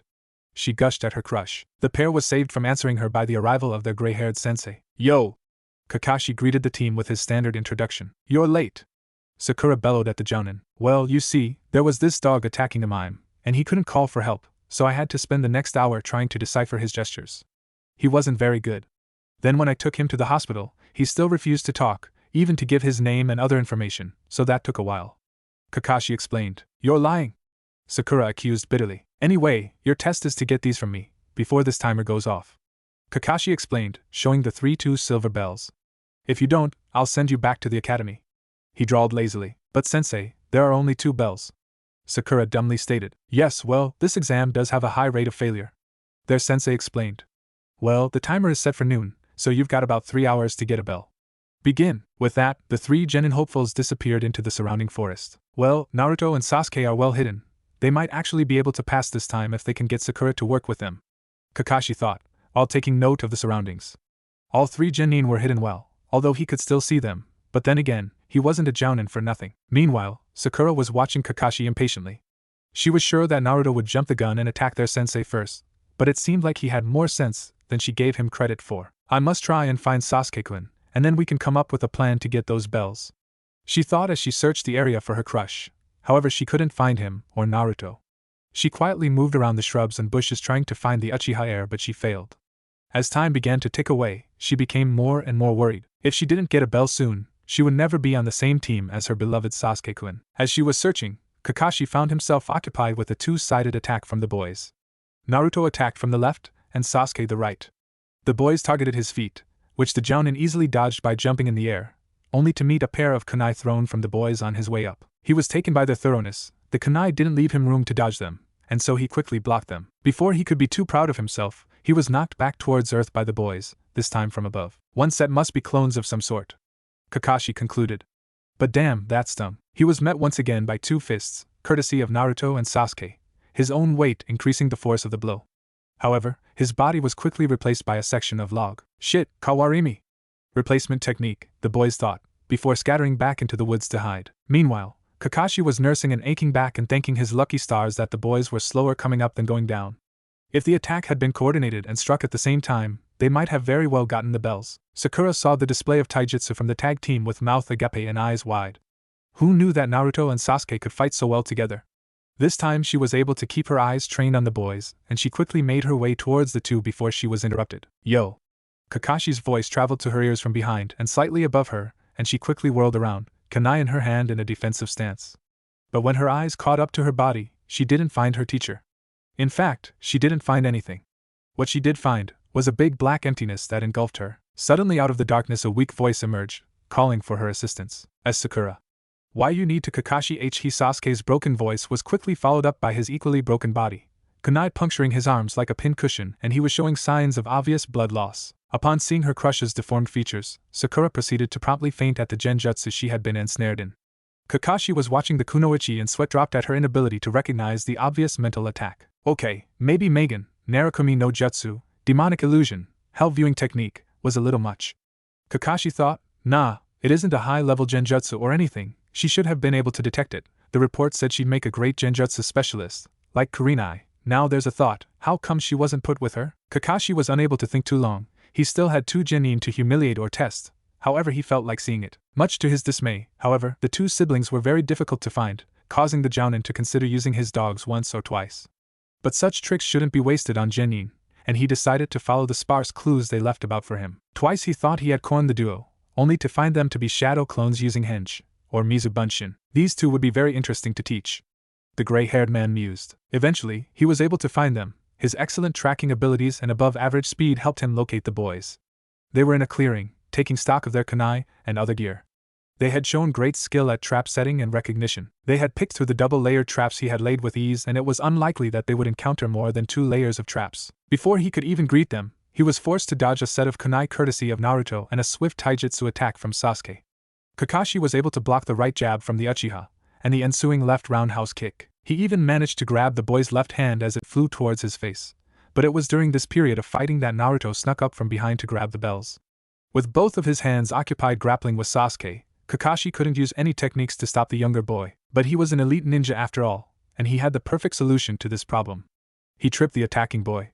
Yep, Mr. I'll be the next Hokage was tripped, and thus missed his chance to grab the silver bells that were so critical to their success. Quickly, Kakashi threw Sasuke into his brother, giving him the space to perform a quick counter-attack. As the boys picked themselves up from the ground, they noticed the glaring absence of their sensei. However, they remembered a pearl of wisdom their mother had implanted with them. If you can't see your enemy, go to a place where you have a good defensive and observational position. The two scattered into the tree branches, just as Kakashi exploded from the ground. The two quickly flashed through the hand seals for Katan, Hausenka no Jutsu, fire type, mythical phoenix flower, and peppered the surrounding area with the miniature fireballs. Kakashi was forced to dodge them, and in doing so, moved him back towards a thick grove of trees. These two will be interesting. Now if they could just figure out the true purpose of this test. The jounin mused to himself, dodging the joint attack from the boys once more. Sasuke quickly flashed through the seals for Hausenka no Jutsu once more, forcing the jounin to dodge to his right and confront Naruto, who flashed through the seals for Katan, Kakaku no Jutsu, fire type, grand fireball, and inhaled deeply before launching a large ball of flame from his mouth. As the fire settled down, the duo was able to make out the form of a tree section, once more the victim of a Kawarimi no Jutsu, courtesy of the masked jounin. Said jounin was currently cursing the two for actually making him work so hard to put them down. Their tandem style of attacking was very good, and both boys were better fighters than either of their profiles had indicated. Sasuke had much more chakra than his profile stated and a greater level of control as well. Naruto was simply faster and stronger than indicated. Together the two made an excellent team and in the coming years would prove to be invaluable to the Leaf. As he was mulling this over in his mind, he heard the ring of the timer, indicating that the three had run out of time. Well, I guess that it's Sakura I'll be tying to the tree this time. Kakashi stated more to himself than to the boys who were stewing over their inability to retrieve the bells. Sakura opened her eyes and found herself staring at her sensei. Well, actually she was staring at his legs, and when she tried to stand up, she found herself tied to a large wooden stump. To her right were the boys, who still seemed angry that they hadn't retrieved the bells. Well, that was informative. The voice of her tardy sensei drifted towards her ears. Sakura, your profile stated that you were excellent at recognizing genjutsu, but you fell for a fairly simple one. If you can't focus under pressure, then you will not survive your first battle between ninja. Sasuke and Naruto, your planning was excellent, your execution was nearly flawless, and you both showed great potential. But you lost track of time, which is one of the more important things a shinobi must keep track of, especially in the field. Although you all failed, Naruto and Sasuke showed that the records of this village are a bit outdated, so I will give you another chance. But it will be much harder than before. He tossed 2 bentos towards the boys. You two can eat, but don't give any to Sakura. Be ready to come at me with the intent to kill me after lunch." With that he poofed away in a cloud of white smoke, leaving the threesome alone. The boys began to eat their lunches, but stopped about halfway through. Sakura was inwardly fuming over the fact that it was her own uselessness that nearly cost them their opportunity to become genin. Her stomach was growling, already having digested her light breakfast, and wishing that she could eat the food the boys had left over. It came as a great surprise to her when the two boys offered their remaining food to the pink-haired girl. "Here, eat up," Sasuke directed. But Kakashi-sensei told you guys not to give me any food," she dumbly stated. "Yeah, but he isn't here right now, and besides, we're pretty sure the idea of the test is to exhibit teamwork. I mean, why else would teams be made of 3 people? He can't send one of us back to the academy. It's either all or nothing," Naruto explained, filling her in on the conversation he and Sasuke had earlier as Sasuke cut through the ropes tying her to the stump. Sakura quickly rubbed the feeling back into her wrists, and was about to take the first bite of food, when Kakashi reappeared in another cloud of smoke. "You pass." His voice changing from unbridled fury to a complimentary tone in mere seconds. He was greeted by 2 smirks and a look of surprise from his students. "Naruto and Sasuke were right. You are in a 3-man team for a reason. I can't fail just 1 or 2 of you. It's all or nothing." Sasuke and Naruto showed that they could work together very well, but to be a team, the 3 of you must be willing to cooperate and work as a team. "Do you see that monument over there? That is the monument for fallen heroes. They have all died in the name of this village. Some of them should be here right now, walking around, but they aren't because they either couldn't or didn't work as a team.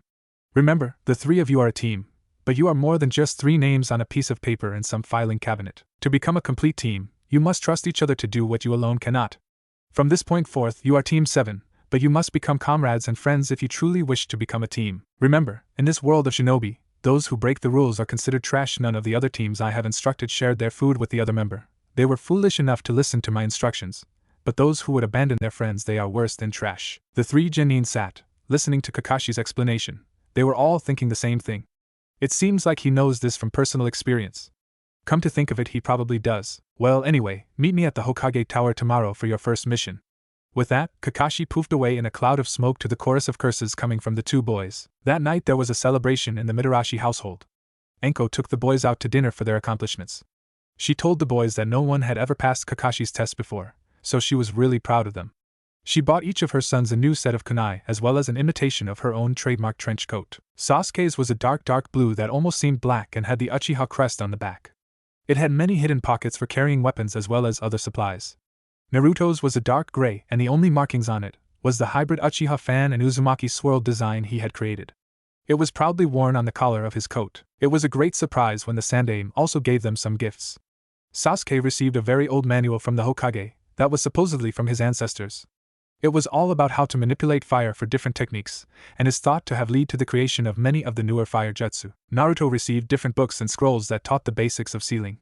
The Sandaime explained that while the Yondaime didn't have a bloodline limit in the traditional sense, he did create many different seals that could only be used by people of his blood. Sarutobi had learned, in his many dealings with Naruto, that if any information was written down, the boy would pick it up very quickly. It was when information was simply shown to him, or during oral examinations, that the boys struggled. In truth, Sarutobi knew the 2 types of clone he had mentioned to the boy, but he couldn't teach them to Naruto. He knew that sooner or later the boys would probably copy the Mizu Bunshin from Kakashi, or an opponent. As for the Tsuchi Bunshin, Sarutobi himself had learned the technique as a gift when he first became Hokage, with the understanding that he never write it down or teach it to anyone. He wasn't going to break the trust of the elderly Tsuchikage over a matter as trivial as a technique. As he watched the family finish dinner and joke around, he couldn't help but be proud. The will of fire was clearly evident in this young generation, and it shone on a bright future for Konoha. Enko was exceptionally proud of her sons. However, she also was a bit weary for them. Naruto had never been outside of the village, both for his own safety. There was talk of an organization which was interested in the demon vessels, and because of what he might possibly represent to the village. A weapon of great power. She shuddered every time she thought of her son that way. She had heard rumors of another vessel, from the Wind Country, who had a taste for blood and was about her son's age. She only hoped that they didn't come to the next Chunin exam, or there might be a fight of catastrophic size. Sasuke hadn't been outside the village since the massacre. Since he represented the last of a bloodline, his survival was key to the village. Letting him go away would be a golden opportunity for assassins from other villages. When they left the village on a mission, she didn't know how they would react. Naruto would probably like it, a chance to see something new, learn new techniques, or just meet new people. Sasuke, she didn't know how he would take it. In the almost 3 years since he had been living with her, he had changed remarkably. He was lively and energetic, he was obsessive with his training, but Naruto was able to reach him, and she was glad. If he had turned into an Avenger, she didn't know what she would have done. Probably beat him into a pulp. She mused to herself. It was then that she decided to be a part of her son's first mission outside of the village. That way, they would have a familiar face if something were to go wrong. What am I thinking? She mentally berated herself. They have to do a bunch of crappy D-rank missions first. I wonder who will take it the worst? Naruto? Or Sasuke? She couldn't help but smile and snicker at the mental images of her sons' faces when they found out that their first 20 or so missions would probably involve weeding some lazy civilian's garden. 2 weeks have passed since Team 7 passed their test, and the members were well entrenched into the shinobi life by now. They were used to getting up early, only to remember that Kakashi was always 2 hours late. They were used to training, which consisted mainly of physical exercises and light sparring, but they weren't used to the crappy D-rank missions they were receiving. While Sasuke kept up an emotionless facade, he was inwardly steaming, swearing on the graves of his deceased parents, that if he had to weed one more garden, he was going to find a way to resurrect the dead members of the clan and then kill them himself. Naruto was angry as well. He was pissed that he was doing grunt work when he could be off chasing bandits or doing something productive, like training or eating ramen, anything to stop the monotony. Sakura was getting bored doing the same tedious jobs over and over, but she was also glad that these short missions gave the team ample time to train, something she realized she needed to do much more of. She was currently waiting for her 3 other teammates at their regular meeting place, a small bridge that spanned a small river and was roughly halfway between the 3 genins' houses. She was adamant about punctuality and continued to show up before her teammates, although now it was only about 10 minutes before the others now. She was currently researching different ways to increase her power. Given that she had excellent chakra control, albeit a small amount, she found 2 different fields that were perfect for her, medicine and genjutsu. She was trying to figure out which area to concentrate on, but was having a hard time deciding. The 2 weeks had shown a marked increase in the trio's teamwork. She learned a lot about her teammates, and was rethinking her previous notions about them, especially Naruto. Before, she would have written the multicolored-haired boy off as a general idiot and fool that had only just squeaked by the academy, but now he had proven himself to be intelligent, physically strong, and cheerful, despite these strange looks he often received. Sakura had heard rumors about her teammate, but she didn't know what to think of them. From what she had pieced together, she would never just go up and ask him. He had been separated from his mother after the Kyuubi attack and not rejoined with her until he was 7. His mother was a jounin and was the former apprentice of the traitor Sannin, Orochimaru. Due to her connections with the powerful ninja, she was often disrespected and sometimes hated. For whatever reason, Sasuke had moved in with the 2 and had been living with them since his family died. But just because the people don't like his mom, do they really hate him, she thought. When she told her sensei that the things she disliked were Ino and Naruto, she was basing those on what she had seen.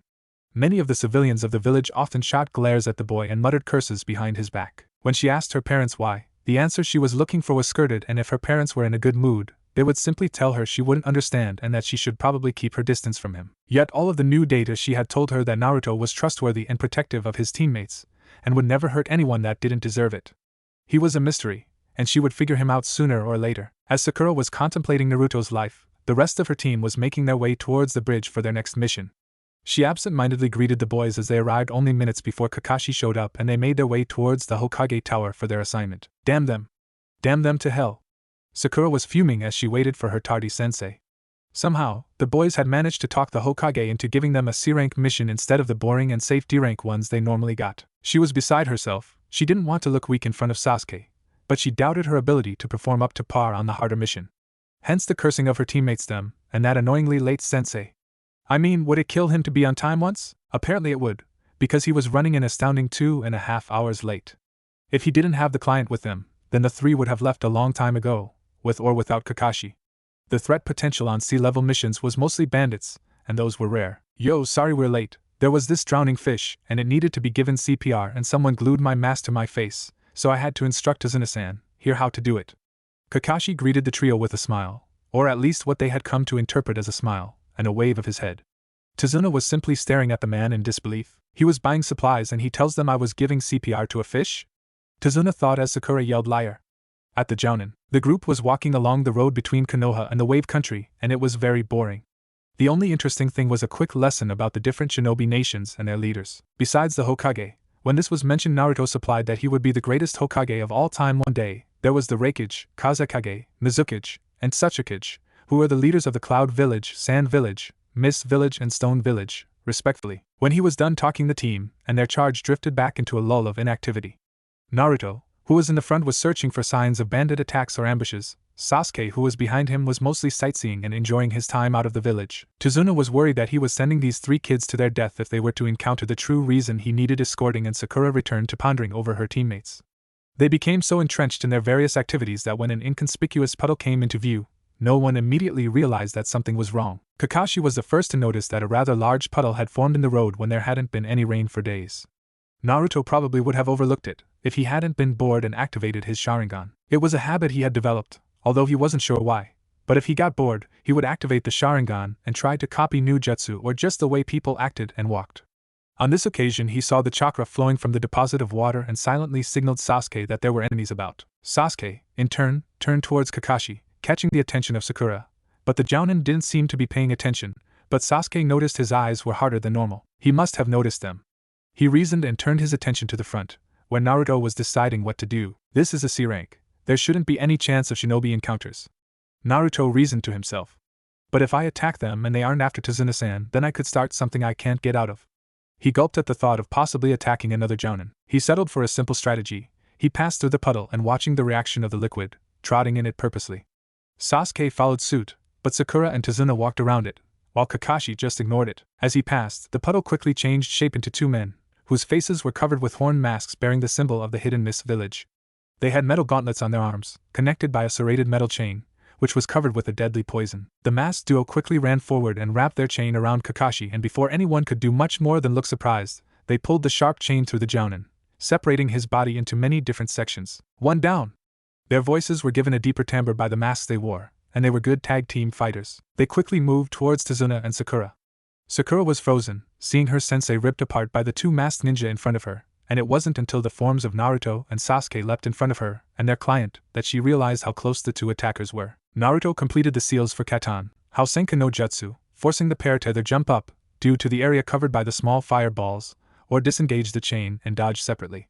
The pair jumped up into the air, just as Naruto intended for them, only to be greeted by a much larger fireball, courtesy of Sasuke. The ball of intense flame connected with the pair, although they were able to lessen much of the damage by disconnecting the chain and twisting to the side. It was during the masked men's dodge that Naruto leapt into the air and threw a pair of kunai attached with wire at the pair, successfully capturing 1 ninja, the kunai acting as weights like a bola and then embedding themselves into a tree, with just the slightest help from the boy's bloodline. Meanwhile, Sasuke was engaged with the other ninja in a taijutsu match. He was easily dodging the slowed blows, thanks to a combination of Sharingan and the fact that the armor of his foe was slowing him down. The masked ninja launched a clawed palm at the Uchiha's face, only for the boy to duck under the blow and land a straight jab into the attacking shinobi's stomach, doubling him over. Before the mist ninja could even blink, Sasuke's knee connected with his face, sending his head reeling backwards, once more exposing his stomach. His clawed hands flew to his face to staunch the blood flowing from his nose. Only then did the mist ninja remember the poison on his oversized clawed gloves. Upon impact with his face, the poison on his claws mixed with the blood that was trickling into his mouth through the crack in his mask caused by the boy he was fighting. At first he staggered backwards, probably from the force of Sasuke's knee, but he quickly dropped to his knees before falling on his stomach, dead. Seeing his brother's death, the second ninja tried to cut himself with his own gauntlet, only for it to be forcibly held to his side by an unseen force. Now, we need someone to question. Naruto grinned at the captured foe. Excellent work, you two. Kakashi's lazy voice greeted the ninjas and their charge. Sensei, but how you chain died? Sakura's gaping mouth was able to form that disconnected sentence after the initial shock of her sensei's return wore off. She glanced at the pieces of his body. A twig was sticking out of his midsection. Wait. A twig? He had used Kawarimi before the deadly duo had cut him with the chain and substituted himself with a section of tree. Kakashi turned to face the captured man and asked who their target was. The masked ninja didn't reply. He reached up and lifted his forehead protector, but from the position of the genin, they couldn't see what he was doing. After a moment, the incapacitated ninja's eyes widened in horror, and he began to scream and yell, "The bridge maker!" over and over until he passed out. Lowering his headband, Kakashi turned and leveled his gaze at Tazuna. It would seem, he started, that Tazuna-san needs to explain a few things before we continue. Damn it. Sakura was more than angry with her luck today. First of all, she was sent on a mission she probably wasn't ready for, and now she was on a mission she definitely wasn't ready for. Damn that drunken man. As she cussed out Tazuna, she wondered who she was more pissed off at. Tazuna, the man who had lied about the mission specs, or Gato, the man who was harassing the people of the Wave Village. The other thought floating around in her mind was her sensei. What was hidden under his protector that it would cause an assassin to cry out in horror? Maybe he lost his eye and he showed him the empty socket, she thought, shuddering at the thought. After Tazuna explained that he was trying to bring relief to the oppressed village by means of the new bridge he was building, much of the mystery surrounding the attack of the Nuke was resolved. The Wave Country/village was a once thriving place, until Gato, a ruthless businessman, had set his sights on it. He had entered and wrecked the economy of the town through blockades and violence. If the bridge was completed, it would be a gateway for new supplies and goods to enter the town. After some discussion, and more than a little crying from Tazuna, the team decided it would continue the mission. If the bridge was completed, then not only would the economy of the village return, but trade between the Konoha and the hopefully reinvigorated sea town would blossom. They would request assistance when they reached the relative safety of the town. Kakashi explained that the mission was at least B rank now, and if they encountered a Jounin ninja, it would escalate again to A rank. The group was making good time after the ambush and had an uneventful trip across the water surrounding the Wave Country. After they made landfall, they headed towards Tazuna's house so they could send for help. About midway between the house and their landing spot, Naruto, who was leading the group still, suddenly threw a kunai at a bush to his left. Sasuke quickly followed suit, adding a Gakkaku no Jutsu to scorch the area in case Naruto hit anything. As the foliage began to burn down a bit, they discovered a rather terrified snowshoe hare, hugging against the farthest tree for his life. Kakashi quickly doused the fire with a small Swate Unjutsu. However, he pondered about the appearance of the hare. That's a snow hare, but it hasn't molted yet. It's the middle of summer, it should have turned brown by now. Unless it was raised to be used in a replacement. It seems that tougher competition has arrived. He was sure to keep his visible eye open for any signs of their enemy. It was a good thing too, because not 5 minutes after his genins almost barbecued an innocent hare, a giant sword came flying at the team from behind. "Everyone, get down now!" he ordered, throwing himself at the ground as Sasuke and Sakura managed to bring down their ward and Naruto flattened himself out as well. The sword embedded itself into the trunk of a large tree, and when the group raised their heads to look at the weapon, they found a fairly tall man with spiky brown hair. His forehead protector was askew to his left and his mouth was covered in bandages. He wore no shirt, but his forearms were covered in camouflaged warmers and he stood on his sword with an air of confidence. The copy ninja, Hatake Kakashi. No wonder the demon brothers failed to kill the bridge builder. His voice was deep and ominous, sending chills down the backs of Tazuna and Sakura. Naruto and Sasuke were affected a bit, but it was less intense, due to their mother's training. Momochi Zabuza, Nuke of Kirigakure. As you can see, I too read the bingo book. Kakashi replied, his voice didn't carry any of his usual laziness. He once more reached up and lifted the barrier obscuring his left eye. "Oh, the Sharingan, I get to see it already. How interesting." Zabuza leapt off his large head cleaver and onto the surface of the water, taking the large sword with him in one movement. He raised his right hand up to his face and raised the index and middle fingers, while his left arm stood straight up, the fingers mimicking those of his other hand. A thick fog suddenly rolled through the area, obscuring the woods and its occupants. The chakra being released by the two Jounins was something to be in awe of. Sakura, who was much more aware of chakra signatures than the boys, was having a hard time refraining from screaming in terror. The killing intent of the enemy Jounin was focused at the genin and their instructor. "Don't worry, Sakura. I won't let any of my teammates die." Kakashi turned towards the team, his eyes closed and a smile played on his lips. Running vertical along the center of his left eye was a long since healed scar. This led to another train of thought for the pink-haired girl. "I thought the Sharingan was the bloodline of the Uchiha clan, but then how does Kakashi-sensei have it? Is he related to Sasuke-kun maybe?" Suddenly, Zabuza appeared in the center of the defensive perimeter the team had set up around Tazuna, sword stretched across his back, ready to slay the three genin. But almost as soon as he appeared, Kakashi was there, planting a kunai into the side of the enemy, only for the body to turn to water and fall to the ground in a pool of liquid. "Miza Bunshin," he thought as he quickly searched for the missing nin. However, Zabuza got the upper hand and appeared behind the leaf Jounin. His sword swung at Kakashi's waist and ripped him apart, only for the gray-haired man to turn into water as well. Zabuza's eyes opened in astonishment. "He copied my technique in this fog? The Sharingan truly is a weapon to be feared." As he finished thinking, Zabuza felt the unmistakable edge of a kunai pressed against his neck. "It's over," Kakashi said coldly. "Are you sure about that?" Suddenly Zabuza dissolved into water once more, the product of a Mizu Bunshin. This time it was Kakashi's eyes that widened. He suddenly found himself flying towards the river a few meters away from the group. He didn't notice the impact of Zabuza's leg, but it was strong enough to send him into the water. Zabuza rushed towards the river, before stopping suddenly. "Makabishi. Good try, but not good enough, Kakashi." He quickly back-flipped onto the river's surface once more. Kakashi's head broke the surface of the lake, trying to find his adversary, only to realize that it was far too late. Zabuza stood at his side, forming hand seals very quickly. "Surin no Jutsu. Water type. Water prison technique." He spoke the jutsu with practiced ease and the surrounding water quickly engulfed Kakashi into a swirling sphere of water. Zabuza's right arm was sticking into the sphere, holding it together, and increasing the density of the water to trap the illustrious copy ninja. "Run! He can't follow you while he keeps this jutsu up." Kakashi pleaded with his team. Naruto let out a short laugh.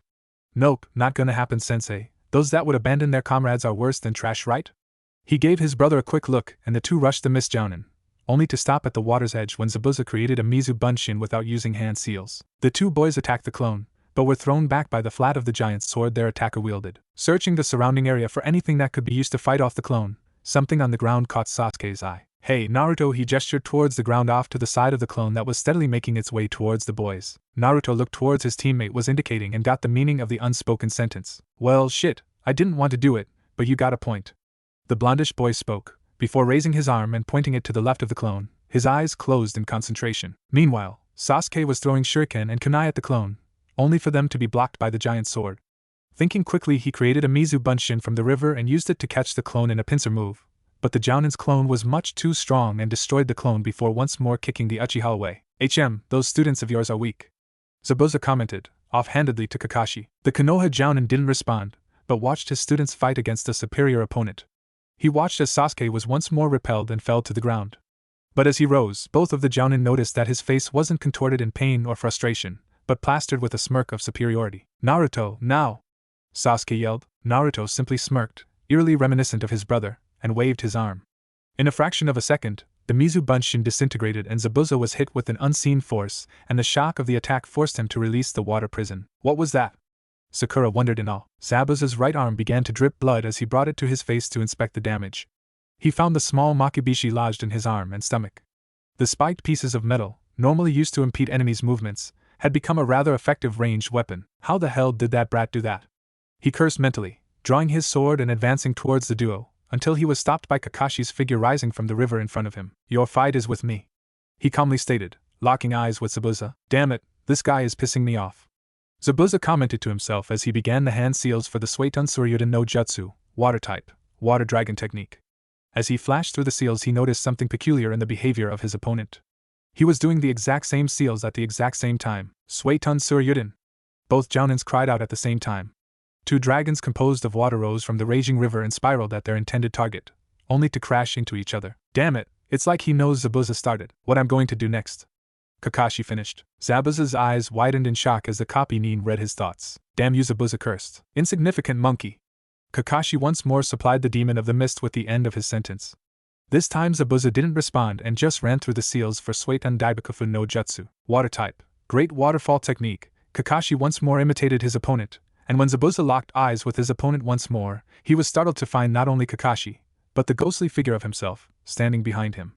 Zabuza slowed his seals just a fraction of a second, but it was enough for Kakashi to finish. The water on which the two were standing began to churn around the two and rise up, creating a tidal wave that crashed against the rooted body of Momochi Zabuza. Zabuza felt his body slam into the trunk of a tree, before he was pinned to the trunk with kunai. How is it that you can see the future? He asked groggily. Your future is death. Kakashi began to move forward, kunai in hand, but was stopped as two metallic needles slammed into the incapacitated Jounin's neck, killing him instantly. Everyone in the small clearing created by the battle followed the path of the needles to a masked figure standing on the tree. Thanks, I'd been looking to kill Zabuza for quite some time. You were right, his future was death. The person spoke in a voice that sounded like he was the age of the genin, maybe a year or two older, but there was no appreciable difference. Mist Hunter Nin, Kakashi said and lowered his headband, covering the Sharingan once more. The Hunter Nin disappeared in a swirl of leaves, before reappearing next to the body of Zabuza. After a quick series of hand seals, the two disappeared, leaving only Team 7 and Tazuna. Well, this sucks, Kakashi said before crumpling to the ground and passing out. Kakashi-sensei! Sakura cried out and ran to the side of her teacher to check on him.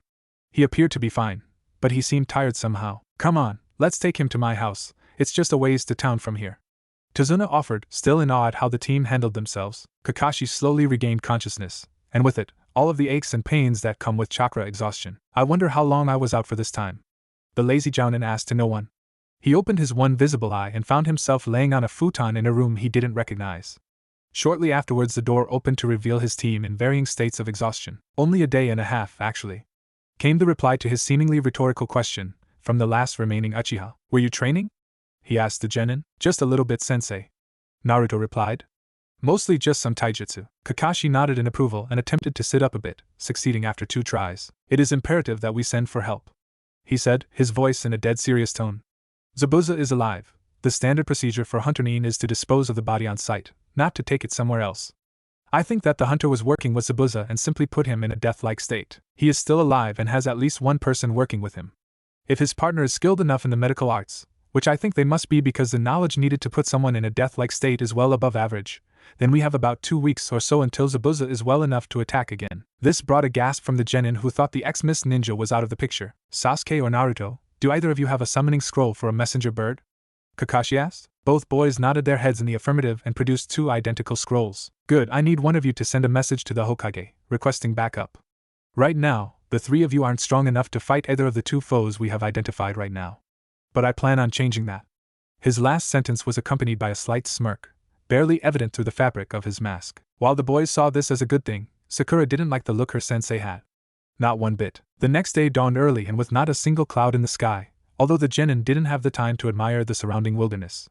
Kakashi had taken the team to a location in the forest surrounding Tazuna's house. There were trees every direction one could look and a stream about 4 feet deep ran through the forest, bisecting the trees into 2 distinctive areas. Now I'm going to teach the 3 of you to control your chakra. This will help you conserve chakra when it comes to battles you may fight later on. Theoretically, if you master even basic chakra control, you can perform any technique. Of course, that is theoretically and based also on the size of your chakra reserves, but don't worry too much about it. Now, Naruto, and I assume Sasuke have already completed the exercise I'm going to give you, Sakura, so they'll have to do something else. Alright, Sakura, you will be climbing trees. The pink-haired girl's face contorted into a look of confusion, before she asked how that was going to help her chakra control. Well, you see you won't be using your hands, Kakashi replied, and proceeded to walk straight up the closest tree, crutches and all, without his hands. It is said that the soles of the feet are the hardest part of the body to gather chakra to, so this will help with proper molding, but also, if you use too much or too little chakra, you won't stick to the 3, so it will also help with your precise control over the amount you use. Sakura pondered over her strategy to conquer this stage obstacle, before she pulled her hands into the ram seal and gathered chakra to her feet. If you feel uneasy about this, you might consider running at the tree, her sensei suggested. Sakura ran at the tree at top speed and was able to run more than 3/4 of the way up, before she fell back to earth and landing on her feet after a graceful backflip. Very impressive, Sakura. You didn't make the top because of poor control, but because your reserves are so small, Kakashi explained to the 3 genin. I want you to continue to run up and down the trees whenever you can. This way, your reserves will increase significantly. Sakura nodded and continued with her exercise. Meanwhile, Kakashi turned his attention to his 2 remaining students. The exercise you 2 will be doing is called water walking, and it sounds exactly like what it is. He walked out on top of the water and stood on the surface. Suddenly he wobbled a bit and quickly returned to shore. As you could probably tell, this requires much more chakra to perform. During the tree climbing exercise, the goal was to release a constant amount of chakra to stick to the tree. With this exercise, the goal is to release the correct amount of chakra, and then keep control of it away from your body. You see, the chakra you release in this exercise isn't going to be trapped by the tree, so you have to create stilts with your chakra and push them to the bottom of the water. The stream of chakra must be constant and controlled. If we were in Konoha, we would practice over a hot spring, but since we're here, this river will have to do. When the copy ninja had finished the directions, the 2 boys began to test out the new skill. It was slow going, especially for Naruto, since he had so much excess chakra. Sasuke was able to steady himself on the surface by noon, but Naruto was struggling. His feet were battling the water, surfacing and then submerging once more. They took a break at noon and reunited with Sakura, who was very tired by now and could use the rest. After lunch they returned to their assigned tasks and continued to struggle. Sakura had made it to the top of a 30-foot tall tree a few times, but when she tried other trees, she seemed to top out at around 35 feet or so. She assumed it had to do with her small chakra reserves. The boys were a different story altogether. After his initial success with water walking, Sasuke was having a small amount of difficulty. He was able to stand on top of the water fine, but if he tried moving more than small baby steps, he would lose control and wet his feet with cold river water. Since he wasn't the chakra monster his brother was, he took a break around 2 in the afternoon and continued reading the information the Hokage had passed on to him. The actual manuscript was too valuable to bring with him, but he had taken many notes on the information contained within, and brought those. The steps outlined to control fire weren't exceedingly complex, but required a good amount of control to do. Naruto was still having troubles with the exercise, but he was now able to stand on the water, but any attempt at movement would throw off his control. But he kept at it, and while Sasuke was practicing some fire control skills, Naruto was finally able to move a bit, albeit unconventionally. Having troubles keeping his chakra at a consistent level away from his body, he simply used his chakra to skate along the surface of the water. It was effective, but it wasn't the point of the exercise. When Kakashi returned later, he noticed the improvement his students had made. Sakura had improved her reserves somewhat. It wouldn't be an instantaneous process, but he was quite happy with her improvement. The boys, well, Sasuke had been able to stand on the surface easily, and then take a few steps, but after 2 or 3 his control or reserves faltered and he would fall in. Nothing another day or 2 of practice wouldn't fix. Kakashi thought to himself. Naruto, on the other hand, was making slight progress. He could stand on the water, but taking any steps larger than an inch or 2 was impossible. He did show of his new skating ability, and while it impressed Kakashi and Sakura, reluctantly, Kakashi was quick to point out that it wasn't the goal of the exercise to skate, but to walk. The team began to head back to Tezuna's house for dinner in a comfortable silence. The genin were either too tired or annoyed to speak much. Oh yeah, before I forget, the backup I requested will be here tomorrow, so I'd make use of the day training, since you might not get too much more time, Kakashi said, still reading that perverted orange book of his. The next day was typical of the wave country, sunny with morning dew rising off the grass and a light fog rolling in off the surrounding water. The genin spent the first half of their day continuing with their chakra control exercises from yesterday. After lunch, Sakura had tentatively tried the water walking exercise and decided that she needed to expand her reserves much more before trying it. Sasuke had almost gotten the trick of the exercise and was almost able to walk from one shore to the other, although his feet would slip under the surface of the river once and again. Naruto was making progress as well, especially after some tips from his brother, who watched how Naruto was molding his chakra. They were almost even in terms of control, but Naruto was slightly behind Sasuke, if only because of his abnormal amount of chakra. As the group headed towards their home, the boys felt a chakra signature approaching quickly, and took up defensive positions around Sakura, who was confused at the sudden behavior of her teammates. Almost as soon as Sakura figured out someone was coming, her teammates were uneasily shifting their weight from one foot to the other and searching their surroundings for any disturbances. Suddenly realization dawned on the boys, and they quickly turned tail and ran towards the house. Wait, what's going on? Sakura yelled at her teammates' backs. Nothing, just don't tell her anything. Naruto yelled and added a burst of speed to distance himself from his teammate. This left one pink-haired kunoichi very confused as she suddenly felt a figure drop from the trees behind her. She whirled around and drew a kunai, only to find her attacker was wearing a Konoha headband along with a trench coat and was staring in the direction that Sasuke and Naruto had run off. Can I help you? Sakura asked. They ran off that way, didn't they? The figure asked in a rhetorical way. Why, yes. Sakura stammered. She felt the killer intent rolling off this new figure and was very frightened by it. Thanks.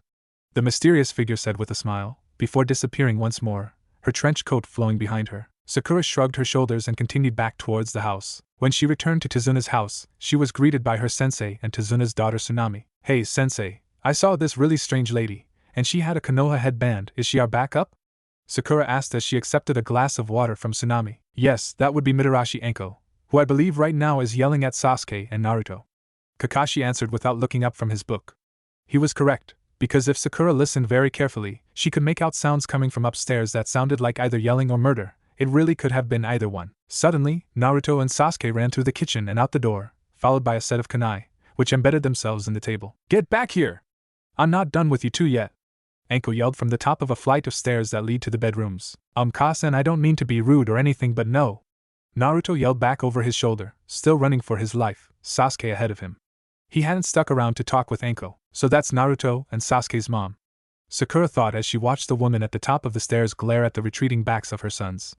She's scary and deadly, and she's a jounin, so she's strong. I bet Sasuke would love someone who was as strong as his mom. Damn, I need to train more. A week had passed since Enko had arrived, and things eventually settled down. After Enko had trained the boys into the ground, both figuratively and physically, for attacking a jounin and disregarding orders, she became calmer and helped guard Tazuna or train the genin. Sakura watched as the boys grew stronger under the tutelage of two jounins.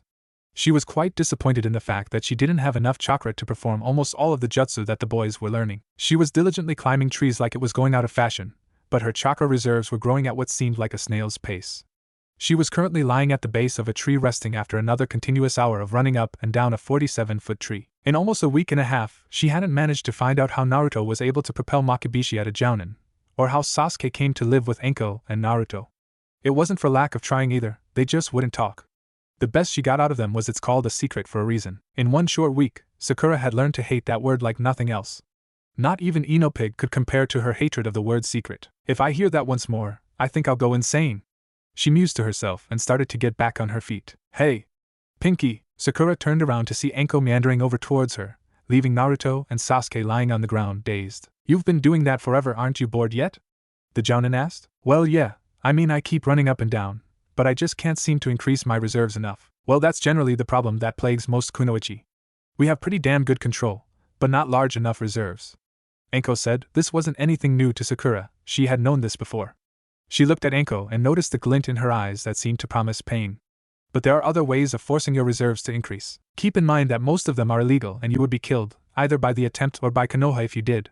But there is one perfectly good way that might work for you, but we'll need Kakashi's help. A few more days passed, with the boys engrossing themselves in the literature that they received from the Hokage, and Sakura working with Anko and Kakashi on while no one knew quite what they were doing.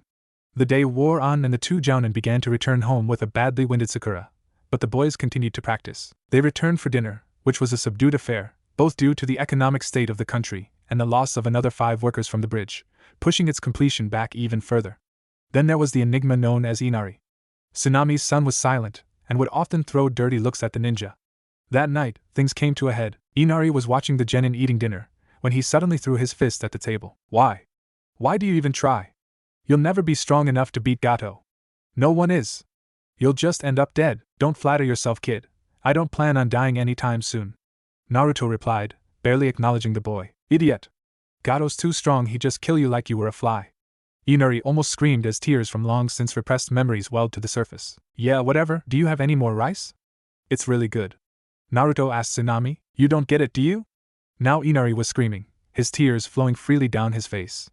Gato's taken everything from me, you have no idea what it's like. A very tense silence followed as everyone watched Naruto for a reaction. So you're telling me, you've been playing the protagonist in your own tragedy? That's a stupid way to live, even worse than revenge. Kid, I don't know what happened, but I doubt that it was worse than what I lived through for almost 8 years. I doubt that very much. In this entire world, there are probably only 8 people that have the same kind of pain that I had for so long. If you think that your life is so tough, then do something about it. Don't just sit there and cry. Naruto quickly stomped off into the surrounding forest for some well-deserved alone time. Inari was shocked speechless, while Anko and Sasuke were staring daggers at the boy, radiating killer intent at the boy, who luckily was unawares. It wasn't until Sakura broke the silence that this trend stopped. Shouldn't we try and find Naruto? Zabuza should be healed by tomorrow, and we'll need all of our strength to fight him. No, he needs some time to himself. I think this little argument drug up some rather unpleasant memories for him. Anko replied. Later that night, Kakashi found Inari sitting on a small pier that was by the house. Surprisingly, he also found Sakura there. He figured she would be too tired to be up, what with the training she had been doing. He sat next to Inari, while Sakura was lying on her back looking at the sky. You know, Naruto doesn't want to be mean or anything, but he just doesn't respond well to wallowing and brooding, the lazy jounin said. But he does know what he was talking about.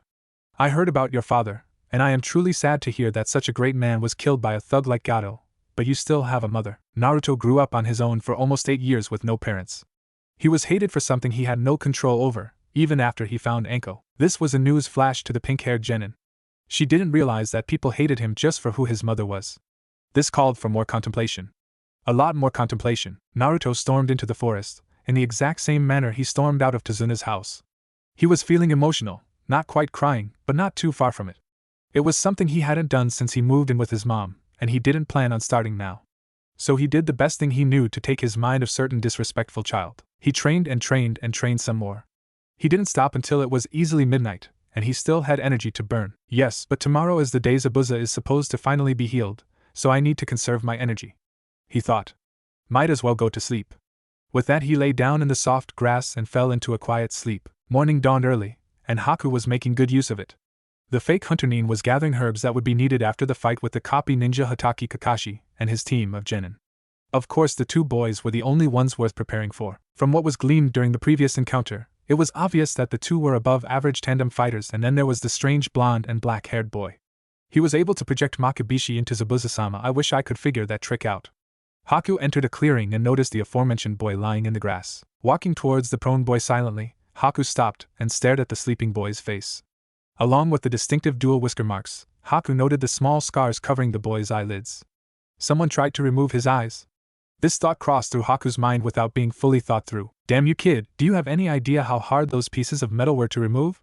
Haku barely noticed the pain of the spines of the thistles cutting skin. As the blood slowly slid down Haku's right hand, it fell into Naruto's snoring mouth. The fake hunter turned and left the sleeping boy. When we fight, I'll make sure you can't endanger my precious person. Not even 30 seconds after Haku left the clearing, Naruto shifted in his sleep, the motion of which caused the dark blonde to bite the inside of his cheek, drawing blood and waking the boy with a yelp. Haku's blood quickly rushed towards the new entrance, and Naruto began the tedious process of absorbing the new DNA. The only thing Naruto felt was a slight rumble in his stomach, from a lack of food. He quickly headed back towards the house for some well-deserved food. When Naruto arrived at the house, he found that his team had already left for the bridge. They too were making use of an early sunrise. With any luck, the as of yet unnamed bridge would be finished by the end of next week, and this mission would end. As he was about to leave and rejoin his team, two samurai decided to cut through the front door, in an attempt to abduct Tsunami. Before they could even make a snide opening remark, their stomachs were crushed by a pair of fists, courtesy of a certain genin. The pair slunk into unconsciousness rather quickly and Naruto simply cussed. His stomach was twisting and turning, and now he didn't have time for breakfast. If they attacked here, then they must also be at the bridge. I want the two of you to go somewhere safe. He addressed Tsunami and Inari, who was standing at the corner. Gather as many townspeople as you can, and prepare yourself. Gato might choose this time to make an example. He quickly ran towards the bridge and arrived just in time to see Sasuke kick the masked hunter Nin away. He quickly rushed over and joined the others. Thankfully, Zabuza and Haku were on the opposite end of the unfinished bridge. I see that the blonde boy has decided to come, Zabuza commented offhandedly. Haku, don't take any chances with those two. Something doesn't sit right with me about them. Hi, Zabuza-sama. Came a high-pitched voice from behind the porcelain mask. Naruto couldn't tell whether it was a guy's voice or a girl's. Suddenly the mist ninja split into two. Then four. The masked person kept on dividing so fast it was making Naruto's head spin and his stomach twist. A sudden twinge of pain ripped through the right side of his head and he instinctively reached up and grasped his temple, completely missing the senbon that Haku threw at him. His eyes rolled up into the back of his head and he began to pitch forward, right as the needle pierced his stomach. Naruto hit the ground with a thud and didn't move. In less than a second, Anko was at her son's side, checking him over and calling his name. Sasuke was able to refrain from attacking only because he was frozen with dread. He was unable to help his family again. Sasuke, he'll be fine, he's still breathing and his heart rate is a bit high, but it's still strong.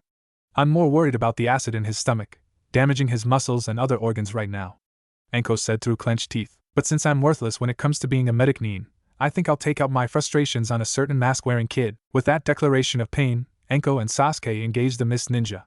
Kakashi placed himself between Zabuza and Tazuna along with Sakura. Suddenly, a thick mist began to roll through the area. As if it were some unseen signal, both Zabuza and Kakashi disappeared into the fog. Sakura, you need to protect Tazuna and Naruto. I'd suggest you use your new skills now, but keep some chakra left, in case it is needed. Kakashi's disembodied voice rang out through the fog, before the sounds of battle replaced it. Sakura only nodded and gave a silent good luck to all of the Konoha shinobi, before she moved over to Naruto's body and dragged him back towards Tazuna. Once she was done with that, she bit her thumb and drew blood. Quickly performing seals, she quietly muttered Kuchio's no jutsu, summoning technique. With an audible poof, two dogs appeared and stood guard over Tazuna and Naruto. One was an adult golden retriever. He was about 3 feet long and 2 feet tall. He weighed almost 60 pounds and had a small Konoha leaf embroidered onto a handkerchief around his neck. The second dog was an adult bearded collie. She wasn't as tall as the golden retriever, but weighed almost as much. She was only 2 feet long and a foot high, but was much more energetic. In the week that she had been practicing the technique, her chakra reserves had grown rapidly. Since the summoning took a lot of chakra to do, it drained her quickly, and she was then forced to practice controlling what little chakra she still had. The two dogs in question didn't take much chakra to summon. It was about the equivalent of making 4 bunshins 5 times each. So for Sakura, that was a lot of chakra. Kamayaku, Streak, Anchu, Grace, I need you to guard Tazuna-san, while I check on Naruto, Sakura ordered. The two dogs quickly padded over to the old man and tensed as they monitored the battle around them. Well, Kamayaku did. The golden retriever was more battle-hardened than his compatriot. Ancha simply stood there and wagged her tail in anticipation. Sakura quickly worked to diagnose her fallen teammate. His breathing was indeed very labored, his heartbeat was becoming weaker and weaker, and he was beginning to sweat, despite the coolness of the fog, indicating a fever. His body was trying to burn out some invader. While Naruto was unconscious, the QB was working overtime. Something in the DNA of that hunter Nin was not agreeing with Naruto's DNA. The demon knew that he could stop the process of absorption any time he wanted. The seal did allow him to heal his vessel, but he chose to wait. Just a little more time, kid, just wait a little more. In just a few minutes, his vessel's bloodline would finish copying over the important code for the new bloodline, mastery of water and ice, and he could stop the process. If only the brat could hold on for another minute or two. Sakura was becoming worried. Naruto's symptoms had become more severe as new ones continued to appear. His breathing was becoming very shallow and slow. She felt the once steady beat of his heart slow down under her hands, and it didn't show any signs of strengthening. The weird part of this was that his chakra was becoming more and more focused, like it had some purpose. A sudden burst of chakra from the area of Sasuke drew her attention, but just as soon as she looked up, she felt Naruto's heart beat once, and then stop. The fight between the faux hunter Nin and an enraged mother and adopted son was interesting. This hunter Nin, Haku, was pretty good, at least mid to high chunin level. Of course Anko was a Tokubetsu jounin, so it wasn't too difficult to find the winner of the match. Or so you would have thought. After a few minutes of Haku getting beaten into the ground, the Mist Ninja performed a series of one-handed seals, catching the two Konoha shinobi off guard. Hijitsu, Sensatsu Suisho. Secret technique, flying water needles. Water that was strewn about the field of battle suddenly rose into the air and formed into large icicles that resembled saban needles. The deadly popsicles suddenly flew towards the duo, and they were forced to jump into the air at the last minute by adding chakra to their legs to gain more height. As the pair landed, they noticed a small flare of chakra that gave away the annoyance in the Mist Ninja. Hijitsu, Makyu Hayashu. Secret technique, demonic ice mirrors. Once more, water rose up from the bridge and solidified, this time into thick sheets of ice that created a cage of glistening mirrors. Haku slowly walked into the mirrors, and suddenly the missing ninja appeared in every one of the mirrors. Moving faster than normal eyes could follow, Saban flew from every direction and hit precise points on Anko's arms, immobilizing them.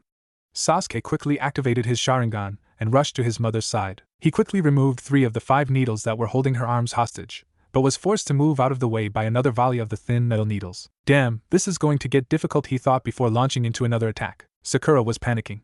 Her teammate was technically dead at her knees and she didn't know what to do. The first aid covered in the academy was very basic and didn't involve reviving a dead person. She just froze as time slipped by.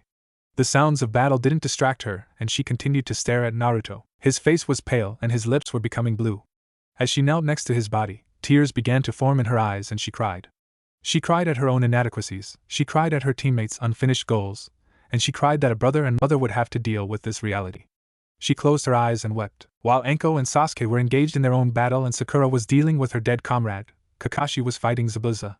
The Mist Ninja was proving to be a worthy challenge, and with the addition of the unnatural mist floating through the area, his Sharingan was next to worthless. The first 2 strikes went to the nuke Nin from Kiri, but they weren't as bad as they looked. A slight cut to the side was more or a hindrance in terms of mobility than a hindrance to his life, and a bruise was forming on his other side from a vicious kick. But all in all, things couldn't be going better. His plan was going well. Anko and Sasuke were mopping the floor with Zabuza's accomplice, and Sakura was guarding Tazuna and Naruto. He could finish this fight in one move. Or he could have until he heard Sakura start bawling. It was that slight noise that caught the ears of Zabuza, who was a master of silent killing. He knew that the blonde was lying motionless if not dead, and his pink-haired teammate was crying over him, leaving the bridge builder defenderless. It was the perfect time to strike. Moving silently, Zabuza made his way towards Tazuna, and once he spotted his target through the mist, he charged the man. Kakashi was too far away, and that wound to his side was limiting his speed enough so that the copy ninja couldn't protect the old man. Zabuza swung his large sword at the bridge builder's head, only for the old man to be tackled by a large golden dog. The Mist Ninja was even more surprised when a second dog, this one white and black, attacked him. Anchu had spotted the new man and quickly attacked the man. The Nin dog rose up on her hind legs and brought her clawed paws down onto Zabuza's crotch. The Mist Ninja cried out in pain and doubled over, only to be tackled by the battle-hardened Kamayaku. He hit the unfinished bridge on his back, and felt the breath being knocked out of him. In a flash, Anchu was back in the fight, licking his face, while Kamayaku was biting his right arm. With a wave of his left arm, Zabuza was able to dismiss the 2 summons, but was still in pain. He was able to regain his footing, but before he could do anything about his own pain, a large surge of chakra seemed to explode over the bridge. Sakura actually fainted from the sheer amount of killing intent being released. What she didn't realize before passing out was that the chakra wasn't coming from the Jounins. It was coming from her seemingly dead teammate. When Naruto's heart had stopped beating, the Kyuubi was worried. The human body can only survive for a short amount of time without air, and if the DNA absorption didn't finish soon, both he and the kid would die. Almost a minute after Naruto had taken his last breath of air, the process was complete enough for Kyuubi to halt the process. Scanning over the remaining code, the monster fox was able to isolate the problem that Naruto was having. Yes, that would cause his reaction. Won't the Baka be surprised to find this out? He mused as he sat back and watched as normal functions returned to his container. Naruto felt the chakra of the Kyuubi flowing through his system, whereas before he felt nothing. It was like this was the first thing he had ever felt. It felt right. Like it belonged. He heard the muffled sound of Sakura fainting behind him, and he shakily stood up to inspect the fighting going on around him. What he saw threw him into a rage, the likes of which had never been seen before. On the ground lay his adopted brother, Saban, piercing his body like a pincushion. His mother had a fair number of needles in her as well, although she was able to dodge most of the thin projectiles. They were trapped in a crumbling cage of mirrors that seemed to glisten in the weak sunlight. He quickly activated the Sharingan and saw the residual chakra in the mirrors.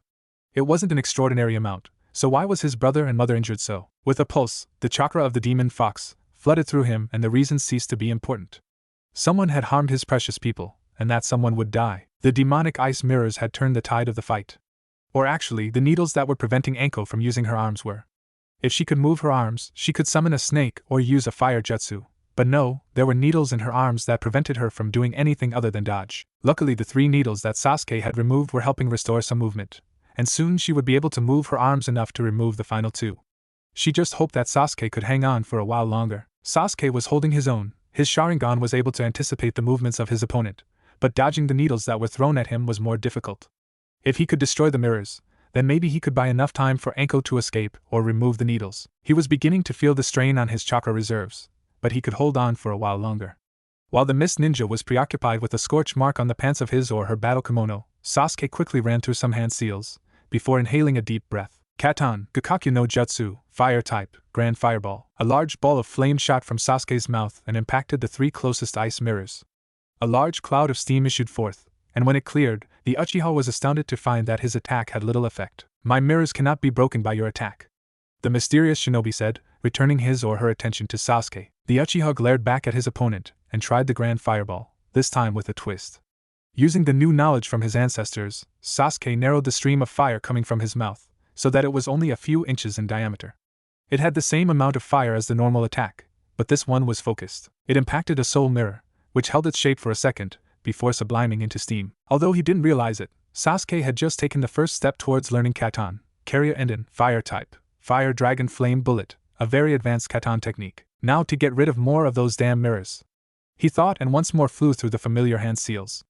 After destroying more than half of the almost 20 ice mirrors, Sasuke ran out of chakra to perform the modified technique. The amount of chakra it used was high, and the Mist Ninja was still throwing Saban at him. Anko had finally gotten enough feeling in her arms to shed the final 2 needles.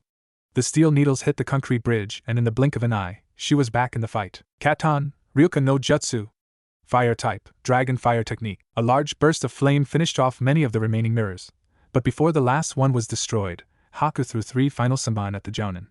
But instead of hitting the intended target, Sasuke threw himself in front of his mother and took the needles to the chest. Anko was able to catch him as he fell to the ground, but noticed to her horror that all of the needles had pierced through his right lung. That was what Naruto saw as he awoken. His brother in his mother's arms. This is bad. I only have enough chakra for Makyu Hayashu once more, Haku thought as the boy who was releasing an insane amount of chakra approached. Running through the hand seals once more, the hunter Nin was shocked when Naruto entered the mirrors as well. There is nowhere you can hide from my wrath. For harming my family, my precious people, you will die. The boy's voice was colder than the mirrors that formed the battleground. Both Zabuza and Kakashi felt the exponential increase in chakra. Both were shocked by the output that was coming from a scrawny kid. What is this kid? Zabuza thought, taking his eyes off Kakashi for a crucial instant. Has the Kyuubi broken free? No, the seal is still intact. I must finish this now. Kakashi then reached into his flak jacket and removed a small scroll. He unrolled it, and using some blood from a previous wound, smeared a thin line across the black ink of the scroll. He refurled the paper using some acrobatic tosses and slammed it into the ground. Kuchios, Dotan, Tsuga no Jutsu. Summoning, Earth Type, Tracking Fang Technique. A crack in the bridge formed and ran from the scroll towards Zabuza. Suddenly, several large dogs burst from the ground and used Zabuza as a chew toy. Give up now? Kakashi calmly stated. If you don't, your future is death. Damn you! Zabuza growled at the silver-haired man, but it was a show of false bravado. He couldn't move his arms even an inch. Kakashi began to make hand seals and then proceeded to grab his wrist. Chakra gathered in the palm of his hand and began to crackle like lightning. The sound this attack made was unbelievable. It sounded like a flock of birds were chirping laughing, at the prone form before the copy ninja. I'll give you one more chance. If you don't surrender, you will die. Haku was worried. Almost drained of chakra, there was little chance that the blonde could be defeated, especially since Makyu Hayashu was worthless. The blonde and black-haired ninja was attacking ruthlessly, and with no opening for counterattacks. It would only be a matter of time before he landed the decisive hit, for with Haku nearly drained of chakra, there was no way to retaliate. Firing more Saban, and a stray kunai at the enraged boy, Haku was surprised by the tactic that was subsequently employed. Suetun Sujin Hiki. Water type, water barrier. The projectiles were swallowed by a wall of water at least 4 feet thick. Suddenly, the water barrier began to spin like a top, and the missiles changed course. As water flew off of the barrier from the high-velocity spin, it froze into elongated shards of ice. Matiki Sandansha, shards of winter. The new spin on the Sensatsu Suisho took Haku by surprise. The ice shards hit home and threw the mist ninja to the ground, as well as dislodging the mask. Haku was rendered unconscious by the force of the fall, and didn't see the enraged boy approaching. Naruto stopped to stare at his opponent. He was expecting either a girl or a very effeminate man, but this was different. Even without the mask on, he still couldn't tell what the gender was. It was rather infuriating, actually, and it was at this time that the Kyuubi's chakra quit flowing through him, and the events of the past few minutes caught back up. He felt tired, more so than he had on the rare occasion that he suffered from chakra exhaustion. There was also a dull pain that throbbed through his body, and an itch was slowly spreading from his right arm towards his chest. He suddenly fainted next to a defeated Haku due to exhaustion. Kakashi was cursing his luck. He had charged Zabuza with the intent to finish the man off, but suddenly his summons were dismissed and Zabuza was free to flee back into the mist. Looking at the scroll, Kakashi noticed some saban and ice fragments stuck into the scroll, destroying it. Without the tracking phone, Kakashi was forced to resort to a different tactic. He had been able to immobilize both of the sword user's arms and was once more charging chakra for his sole original jutsu, the Raikiri. Lightning Edge. Once his arms were useless, the mist Zabuza had created disappeared and Kakashi was able to see the damage the various fights had done. Naruto, Sasuke, Sakura, and the mist ninja, Haku, were unconscious, and Anko was helping the wounded. She was working on reviving a fainted Sakura when she sensed a foreign presence on the bridge. The thump of a cane echoed across the bridge. Looking behind Zabuza, everyone who was conscious noticed a short man with grayish-brown hair and a mustache. Some demon you turned out to be, you can't even kill a bunch of kids. Luckily, for me at least, I've determined to terminate your contract early. It wasn't until the figure made his threat that those present noticed the mob of people behind the diminutive figure. Gato! Zabuza growled. Kakashi, it seems that I no longer have a reason to fight you. I do have one last request though, would you lend me a kunai? Using his teeth, Zabuza unraveled the bandages that his mouth from view and caught the kunai that was lazily tossed to him by the copy ninja. Dashing forward, the demon of the mist madly hacked his way through the throng of bodies surrounding his former employer, taking many slashes and stab wounds from various weapons in the process. Finally reaching his target, Zabuza cut Gato's throat cleanly and watched as the life slowly ebbed from the fat man. He then collapsed from the wounds he had received earlier. None of the thugs dared to approach the man, for fear of their lives. They did, however, find the courage to threaten the Konoha shinobi. You just killed our meal ticket. One yelled. We'll kill you to make some dough. Another supplied. Damn it, I'm running low on chakra. I might be able to bluff them away. Kakashi thought. Making a cross-shaped seal, he imitated the seals for Kage Bunshin, but he really created 20 Bunshins. The thugs were weary, but began to charge at them anyway, until a large water dragon washed them away. Suiton Suryuden no Jutsu. Water type, water dragon technique. The weak voice of Sasuke came from behind the copy ninja. Anko returned to her injured son's side and helped him over towards where Sakura and Naruto were laying. Haku lay a bit away from the group. Covering his Sharingan, Kakashi made his way towards the only other body on the bridge, Zabuza. The mist ninja was still alive, but was fading due to a lack of blood. Kakashi, I have one more favor to ask you. Zabuza's voice was weak and nearly inaudible. I want you to bury me here. It's kinda nice.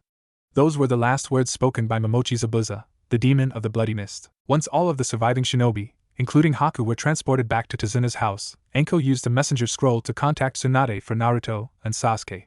Sakura was awake again and helping to nurse the various patients. Luck was on their side, since Tsunade happened to be only 2 days away from the wave country, and was going to be there in less time than that. Haku was being kept under a genjutsu that kept him, or her, asleep. Although there was little fear of the kid killing anyone, the risk they ran if he or she attacked anyone was higher. Naruto was still asleep and Sasuke was simply suffering from chakra depletion, but those holes in his lungs could be a problem. All the Konoha shinobi could do was wait. The next day, Tsunade arrived around dinner time and set to work immediately. Her assistant Shizen was currently checking on Haku, and her report was due shortly. Sasuke was patched up with little problem. The Senbon attack to his lung looked worse than it was, but it would have escalated had he not received proper treatment. Naruto was a bit of a mystery. Tsunade had a list of his symptoms, but couldn't come up with an explanation for his illness.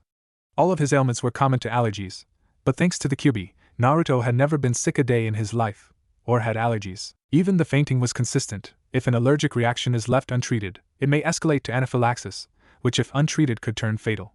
Tsunade was once again using a basic diagnostic technique on the Kyuubi container, when Shizen entered the room and whispered in her ear. Tsunade's brow wrinkled, before a look of comprehension dawned. She nodded to Anko, and the Jounin motioned for Sakura to leave the room. She did so with a look of frustration on her face. Her team didn't trust her to be in their conversation. It would appear, the blonde Sannin began that Naruto absorbed another bloodline. I noticed the change in his blood, but without the equipment necessary to perform extensive tests, I didn't know what occurred. You said that he showed the same abilities as Haku, right? Due to his bloodline and his guest, Naruto has never had any problems with absorbing anything, but this time he did.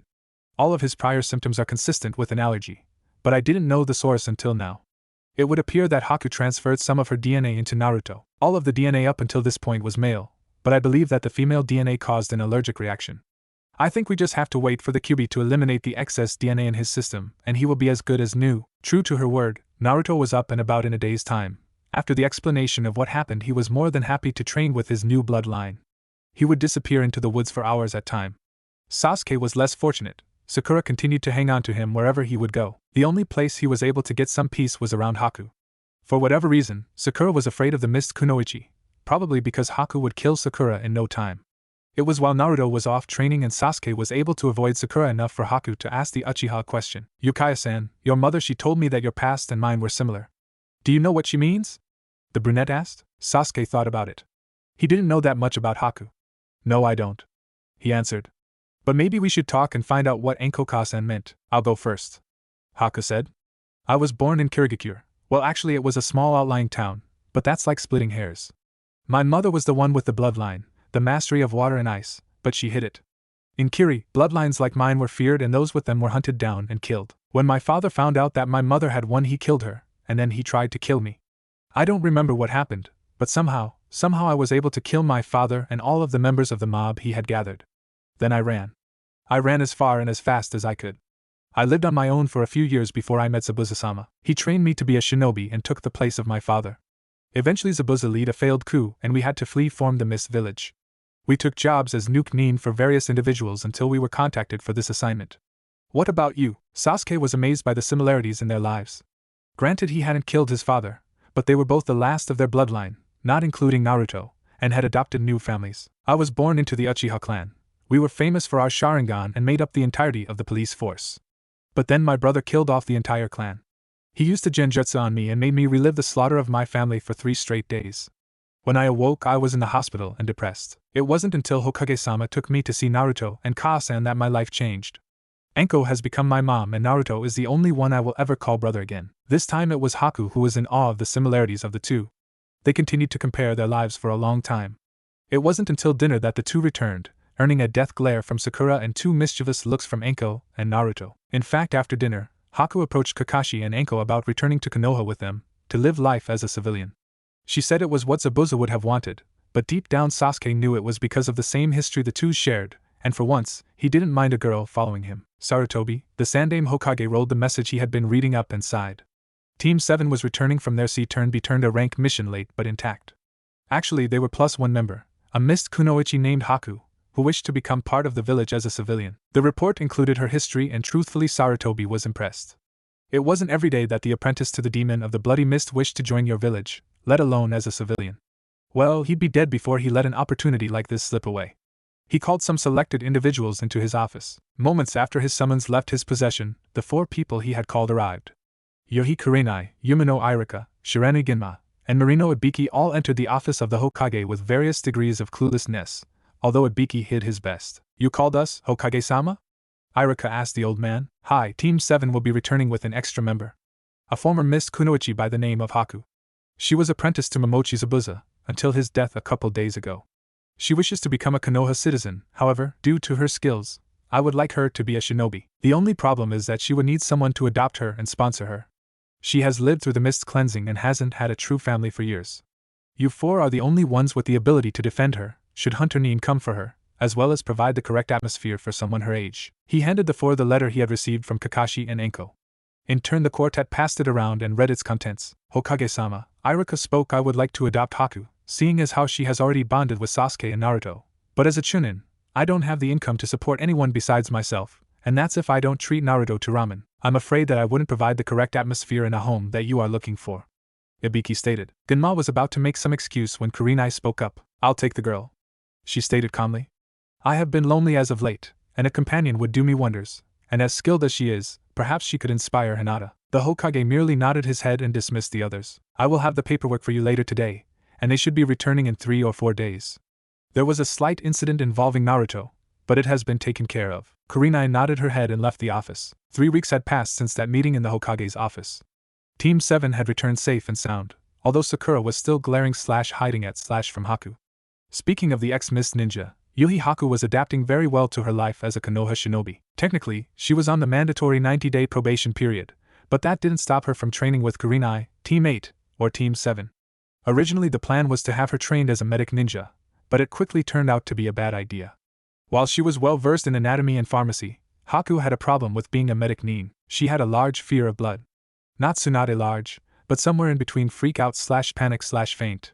So the decision was made that Kurenai would train her to become a genjutsu specialist. It turned out that Haku had chakra control to rival Sakura, but larger chakra reserves, something the pink-haired girl found to be a grave injustice, although no one was quite sure how she came to that conclusion. It turned out to be the correct move. Haku seemed to be a natural at deception and manipulation, so genjutsu came naturally to her.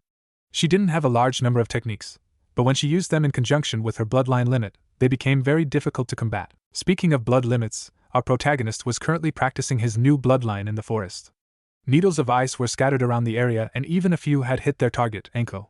She was pleased with her son's progress with his newest addition. He was faster than Haku when he used the demonic ice mirrors, and when he didn't, but he was quickly growing bored of the same two techniques. So he'd create his own. Whenever Team 7 wasn't training, the different members had their own routines to follow. Naruto would go and train with his various bloodlines and the sealing techniques that the Sandaime gave him. Sasuke would practice his fire manipulation, and Sakura spent an equal amount of time fawning over Sasuke and immersing herself in the world of medical ninjutsu. It turned out she had a knack for the stuff, and after only 3 weeks of practice, was able to heal minor cuts and lacerations. She had grown more accustomed to having Haku around during training, but still saw the girl as a rival for Sasuke's love. Naruto was walking back from the forest having just finished creating a new technique. Okay, technically, he hadn't created it, he had heard about the Setetsu, Iron Sand, that the Sandaime Kazekage was famous for and had been trying to replicate the technique for ages. He had finally succeeded today, and was feeling proud of himself. So, in celebration, he would treat himself to Ichiraku ramen. Over the years of living with Sasuke, Naruto had developed a kind of sixth sense when it came to his brother. For instance, he could tell when fangirls were chasing him, or when he was okay, so mainly he could tell when Sasuke was being chased by fangirls, but hey, it was a darn good skill to have at times. He got that feeling right as he turned the corner towards the main street of Konoha. Right on cue, Sasuke rounded the corner followed by hordes of screaming kunoichi. He also noticed that Konohamaru, the grandson of the Hokage, was forced to flee for his life, and in the process, bumped into a shinobi dressed in a black bodysuit with cat ears on the hood. He was wearing purple face paint, and had a large bundle, wrapped in cloth on his back. He also noticed the Sunagaker insignia emblazoned on his forehead protector. Little brat. I'll teach you a lesson for running into me. The black-clad kid threatened and lifted Konohamaru off the ground. Hey! You'd better put him down. Naruto demanded. Oh? What's a little punk like you gonna do about it? The mysterious kid asked, still holding Konohamaru. Naruto was between a rock and a hard place. I don't want to show Setetsu before I have to, although it would probably scare these guys witless. I know, Naruto drew a kunai from his holder. Through his study of seals, Naruto had pieced together, at least what he thought was the principle behind the Yondaime Hokage's Hiraishin no Jutsu. Flying Thunder God, although he wasn't capable of recreating the technique, he did create a good bluff. The kunai he had just drawn had a couple seals carved into it. One contained enough chakra to create a Kage Bunshin when it impacted the ground. Another contained a low-level futon technique to quickly dissipate the smoke created by the Kage Bunshin. He would simply use a henge to transform into something inconspicuous, and hope his opponent didn't see through it. The plan worked like a charm. Naruto threw the kunai at the Suna Genin's feet and quickly transformed into a pebble on the ground. Kankuro wasn't able to laugh at the Konoha Genin's attempt at throwing a kunai, when a fist connected with his face. He flew behind a blonde girl Naruto didn't notice, although she seemed to be the black-clad boy's teammate. While both of their attention was away from the clone, Naruto dismissed the clone and cancelled his henge. What the hell was that? I couldn't see him move. The boy quickly stood up and watched Naruto help Konohamaru to move out of the way. He quickly unshouldered whatever was strapped to his back, causing his teammate to question his decision. You're really going to use the crow? She asked in a surprised voice. As he was about to unwrap the crow, a pebble ricocheted off his hand. Oh! The boy growled and turned his attention towards the stone thrower. Sasuke sat in a nearby tree, tossing 3 more stones in his hands. You know, that's the Hokage's grandson you were threatening, he stated coldly. The Suna boy stared at Naruto. No, not me, you idiot, Konohamaru. Naruto growled in outrage. Kankuro, stop it. A voice drifted towards the small group. It was coming from Sasuke's position, but no one had felt him arrive. Jigara. Kankuro stuttered. That brat started it. Enough. The red-haired Gaara said forcefully. He was hanging upside down from the tree branch adjacent to Sasuke. You are an embarrassment to our village, Kankuro. If you don't stop, I'll kill you. Turning towards his female teammate, he spoke equally as coldly. Temari, why didn't you stop him? You two were not to make any kind of trouble. Sorry, Gaara, I lost him for a moment, and didn't find him until just a moment ago. The blonde kunoichi replied, shaking. Gaara turned towards the Konoha shinobi. He glanced at Sasuke first. The black-haired boy was able to hold off Kankuro with some rocks, but he was holding back. He is strong, but the blonde he glanced turned towards Naruto and Konohamaru, who was hiding behind the blonde and black-haired boy. I have no idea how he did that move with the kunai replacement, perhaps? No, it was too fast for that. Not even Baki could do a kawarimi that fast. He is just as strong as the black-haired boy, if not stronger. Something tells me I should be weary of those two. He suddenly disappeared in a swirl of sand before reappearing in front of his teammates.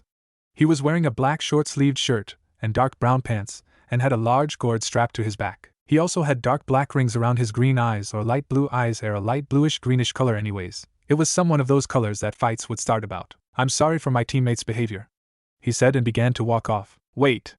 Naruto yelled after the redhead. What's your name? The shortest Tsunagenin turned and stared at Naruto. He didn't flinch as Sasuke jumped down from his tree perch and landed next to his brother, Gaara. Sabaka no Gaara. I am interested in your names as well, he calmly stated. Uchiha Sasuke, Sasuke said, still feigning his coldness. Uzumaki Naruto. I look forward to seeing you in the upcoming Chunin exams. Uchiha Sasuke, Uzumaki Naruto. Gaara once more turned away before disappearing in another swirl of sand. The boys just turned away after making sure Konohamaru was okay, and began to chat idly. So Sasuke started Chunin exams, eh? Think Kakashi-sensei will nominate us? Naruto asked. I bet if we hid the registration forms in one of those books he reads he would. Sasuke joked. Indeed, Kakashi did nominate Team 7 for the Chunin exams, which were being held tomorrow. This was a point of annoyance for all members of the Genin team, since they would have little time to prepare for the exams. Just fill out those registration forms and turn them into room 301 by 3 p.m. tomorrow. With that, the lazy/perverted Jounin disappeared in a poof of smoke, leaving the three Genin in an anxious mood. Dinner that night was short and subdued. Both boys were muttering about late senseis not giving them enough time to get ready for stuff. Okay, what's this about Kakashi? Anko asked. Oh, that baka of a sensei didn't tell us about the Chunin exams until today, and then he says if we want to participate we have to fill out these forms and have them for tomorrow. Sasuke complained, as he packed extra clothes into a backpack. Yeah, and if it wasn't for Gaara we wouldn't even had known about the exams until today. Naruto added. Who is Gaara? The name seemed familiar to Anko, but she couldn't place it. Oh, his name is Sabaka no Gaara. We met him the other day. Konohamaru had trouble with some Suna shinobi and Gaara scared the guy who was bothering us. Naruto explained. Then it struck Anko. Sabaka no Gaara. The Kazekage's youngest son. The vessel for Suna no Shikaku. He was the demon vessel known among the ranks of foreign shinobi as being bloodthirsty and insane. If he met Naruto and Sasuke he was here for the Chunin exams. That wouldn't be good if he fought with Naruto. Eventually the boys' demons would express themselves and who knew if the village would survive the fight? Ka-san, is something wrong?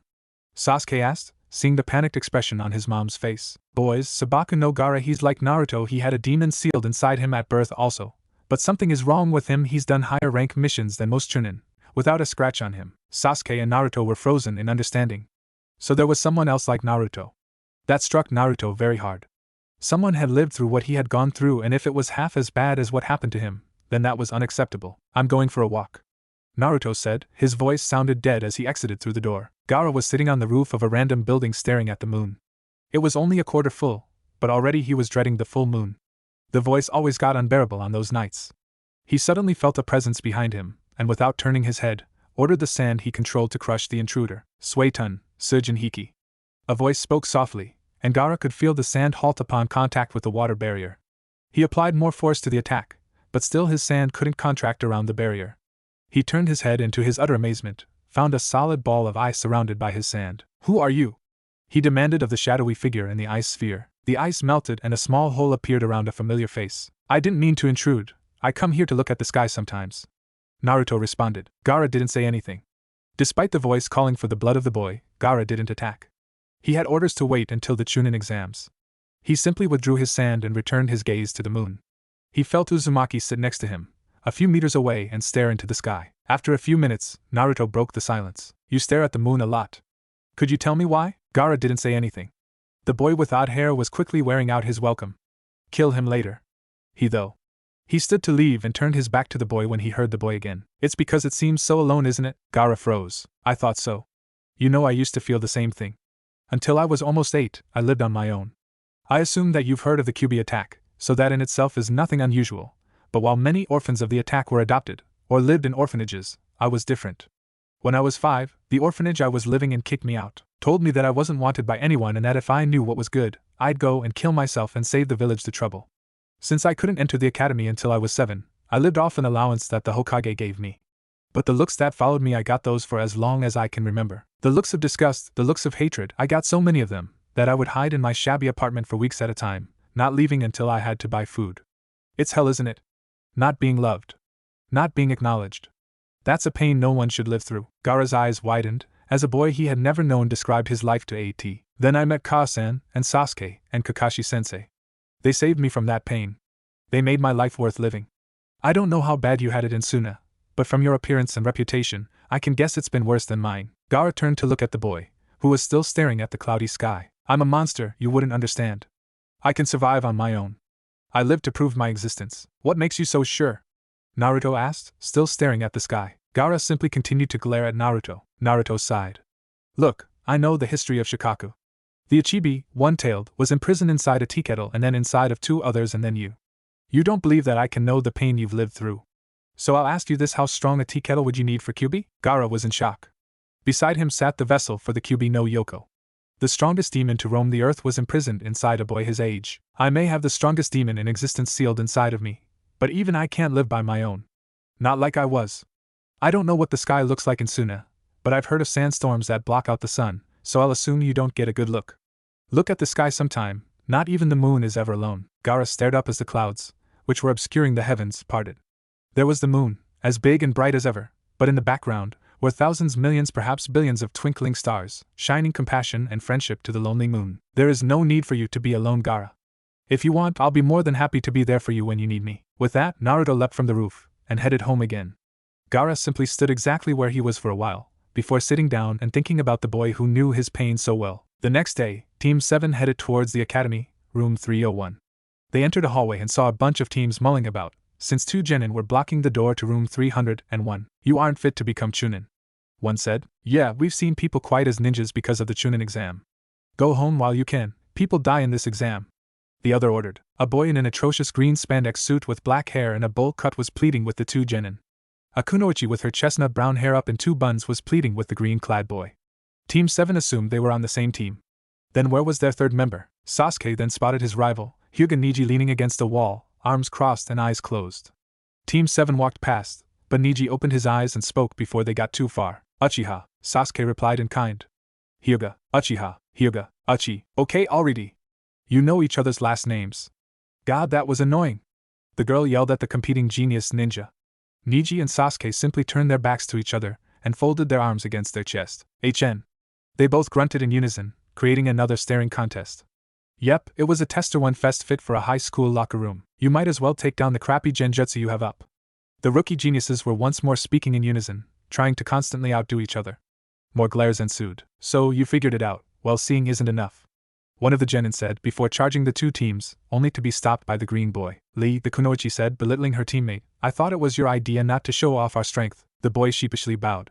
Gomen, Tenten, I forgot. The 2 teams walked towards room 301. The 2 captains were still glaring at each other, while Tenten and Naruto were cracking up at the 2 geniuses acting like small kids. As they approached the room, they found Kakashi and a future version of Lee waiting for them. Aha! I told you my youthful team wouldn't show up after your team, my eternal rival.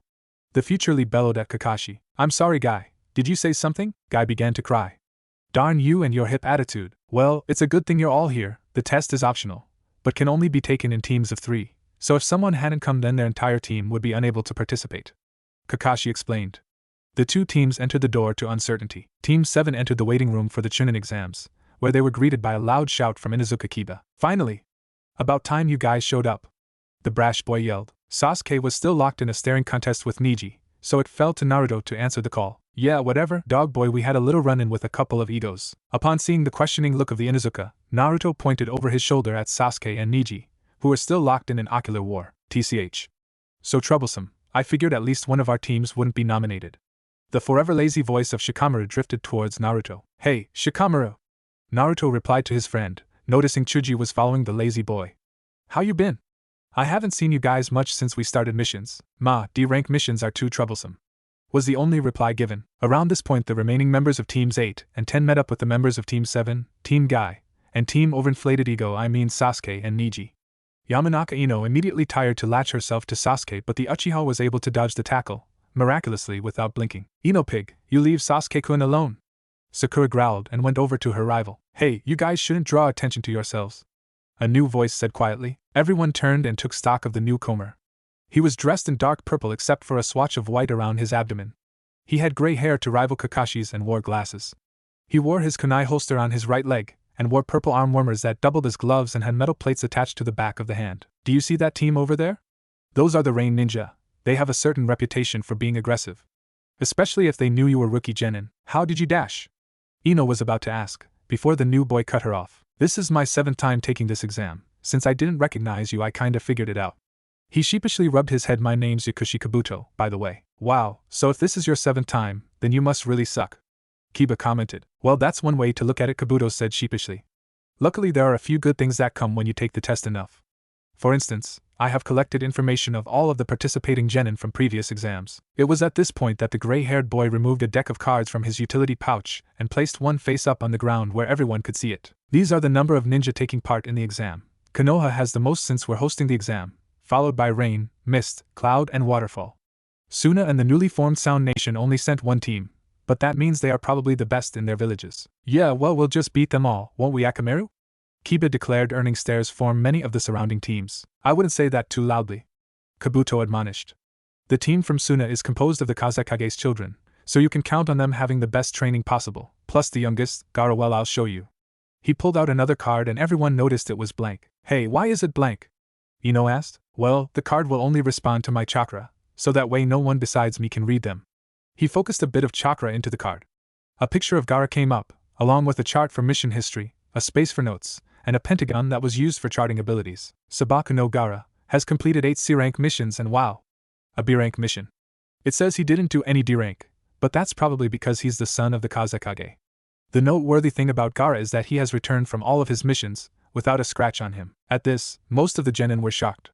Sasuke and Niji were still staring at each other, although it was their second staring contest, with both deciding that the first was flawed when some other genin walked between them. Naruto wasn't paying attention to Kabuto. He wasn't too worried about the competition, besides Gaara and Sasuke who could bother him. Perhaps Niji, come to think of it, Shino was always mysterious, so who know what kind of skill he had. And then there was Shikamaru. Naruto knew he was really smart. He constantly kicked his butt at strategy games. Maybe I should pay more attention, he thought, but was interrupted by the emotionless voice of Gaara. Uzumaki. Naruto, I have something to discuss with you. Naruto's eyes met up with Gaara's and he simply nodded his head, before heading off to a corner. Those things you said last night about the moon, I'm not sure I can believe that. Naruto frowned a bit, but Gaara continued. I wish to try. Would you be my friend? Naruto's smile nearly reached his ears. Of course, I said so last night, and I meant it. Gaara simply nodded his head, his lips barely curling into a smile. There are things about this exam they don't bode well for this village. Make it through this exam. Eventually there will be fights. Make it that far, and we shall fight to prove which way of life is correct. I'll look forward to a fight between us, Naruto said, still smiling. But there is a stipulation I would like to throw in there. Promise you won't unnecessarily harm any Konoha shinobi. To thank you for the warning, I'll give you one of my own. Don't underestimate Sasuke, should you run into him before I do. He is a seriously good fighter. After Gaara had agreed to the stipulation, the two demon vessels parted ways, just in time to see Kabuto get attacked by a member of the Sound team, who was wrapped in bandages, and appeared to be wearing a haystack on his back. At first it seemed like Kabuto had dodged the attack, but soon afterwards, his glasses fractured and he bent over before retching on the floor. What the, he dodged it. So how did he still get hit? Chakra extension, no, that takes extremely good control to do. Most genin couldn't do that. So how? Well, they are from Sound. Maybe it has to do with some kind of sonic attack. That would explain the loss of balance. Naruto analyzed the situation quickly, as did Sasuke, but they were the only ones besides Shikamaru to determine the probable means of attack. Enough! A voice rang out through the crowded waiting room. There is to be no fighting, unless an instructor gives explicit permission, and even then there is to be no killing. A large man, with scars crossing his face and wearing all black, from his shirt to his boots and back to the coat he was wearing, was addressing the assembled genin. His head was covered in a bandana, which was also used as his forehead protector. My name is Marino Ibiki. I am the first examiner of the Chunin selection exam. You will all come up here and draw a lot. Everyone in the room drew the slip of paper and opened them up to find a letter and a number. Okay, You have 1 minute to find your seats for the first exam. Anyone who doesn't make it to their assigned seats will be eliminated from this exam, along with their team. Oh, did I mention the clock started when I started to talk? He said with a sadistic grin that would have made Anko proud. Naruto, Sasuke and Sakura quickly found their seats and steeled themselves for whatever lay ahead. Sakura was a bit scared of the examiner and the exam. She didn't know what was coming. Sasuke was a bit more prepared, since Ibiki held the same rank as his mom. They would hang out sometimes, along with some of the other jounin. He knew that Marino Ibiki was the torture and interrogation expert in Konoha, therefore this exam would be very cerebral. He groaned at the thought of this. If anyone enjoyed mind games as much as Ibiki, it was Naruto. As Ibiki was explaining the rules of the exam, Sasuke took the time to check his surroundings. Sakura was seated behind him and was surrounded by foreign ninja. He didn't worry too much about her. She was smart if nothing else. Naruto was sitting on the left half of the room, and was in the 4th row from the front. He too was surrounded by foreign shinobi, but only to his front and back. To his left was a Konoha shinobi that he had never seen before, and to his right was Hyuga Hinata. Sasuke knew of her crush on Naruto, who didn't? So even if Naruto were in danger of failing the test, Hinata would try and help him out assuming she could muster the courage. The first exam was a written test, points would be deducted for missing a question, and if you got caught cheating. To some of the smarter ninja in the room, it became clear that the questions were too difficult for most genin to answer. Thus, the only option left was to cheat without being caught. The 20 teams that passed the first portion of the exam now stood in front of Konoha's famous training area 44, lovingly referred to by many as the Forest of Death. The instructor for the exam, Yamashiro Aoba, was explaining the second stage of the exam, Death. Each team will fill out these waivers, and once you've turned them in, each team will receive one of 2 scrolls. Either the Heaven or Earth scrolls.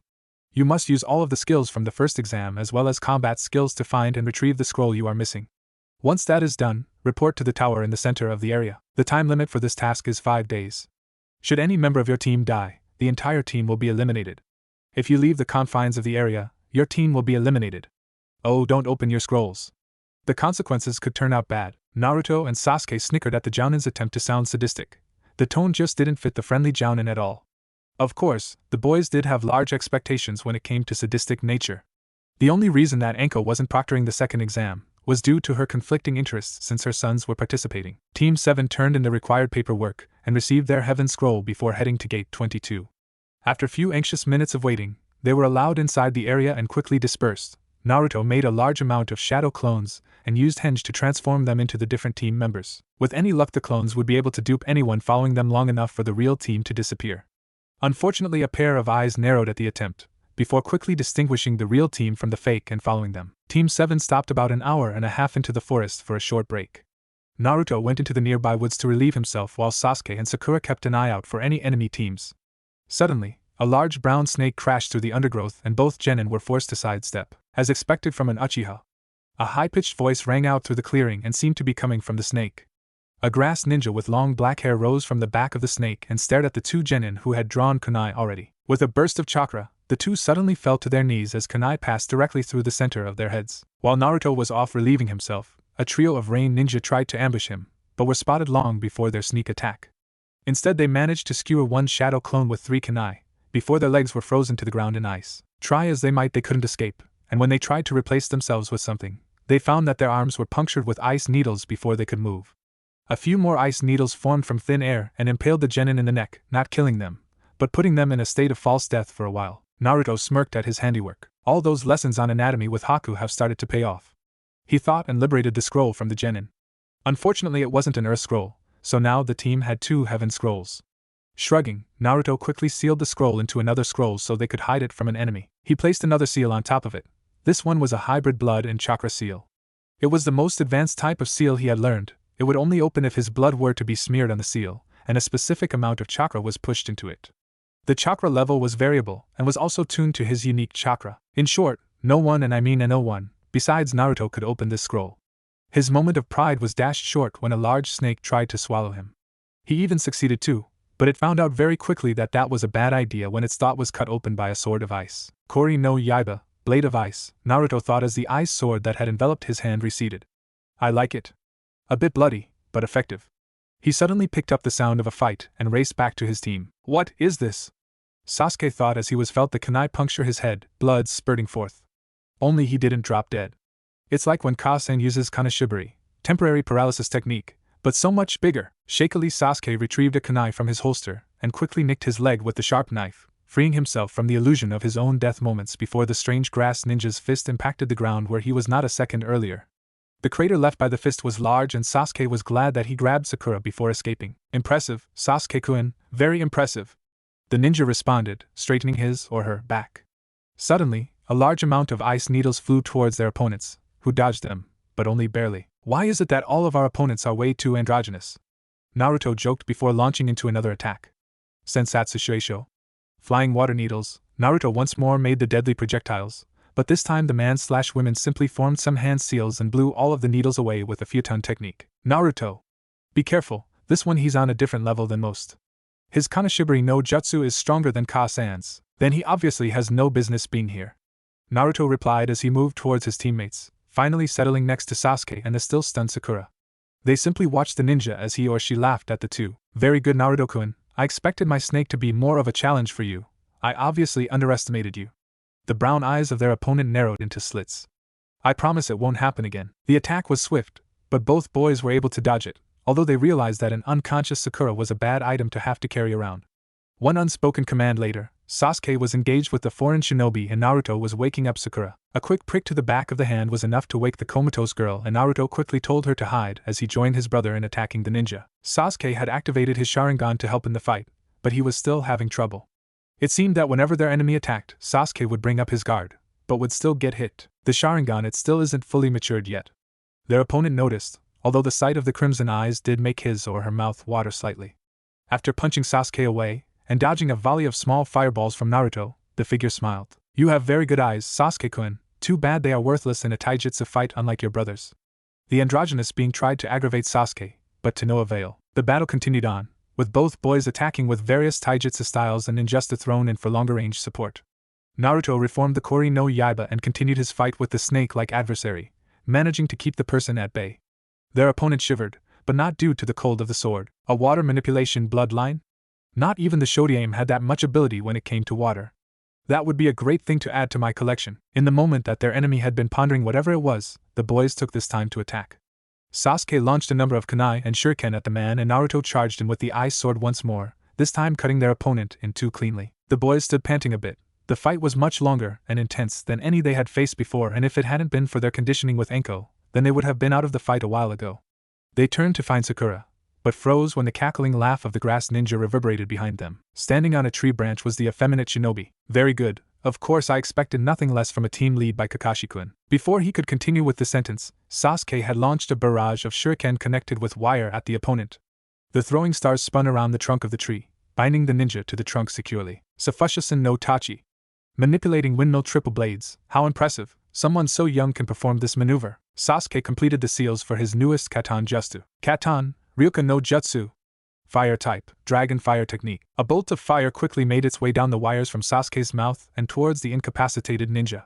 Their opponent tried to move, only to find his feet and hands frozen to the tree branch in very thick ice.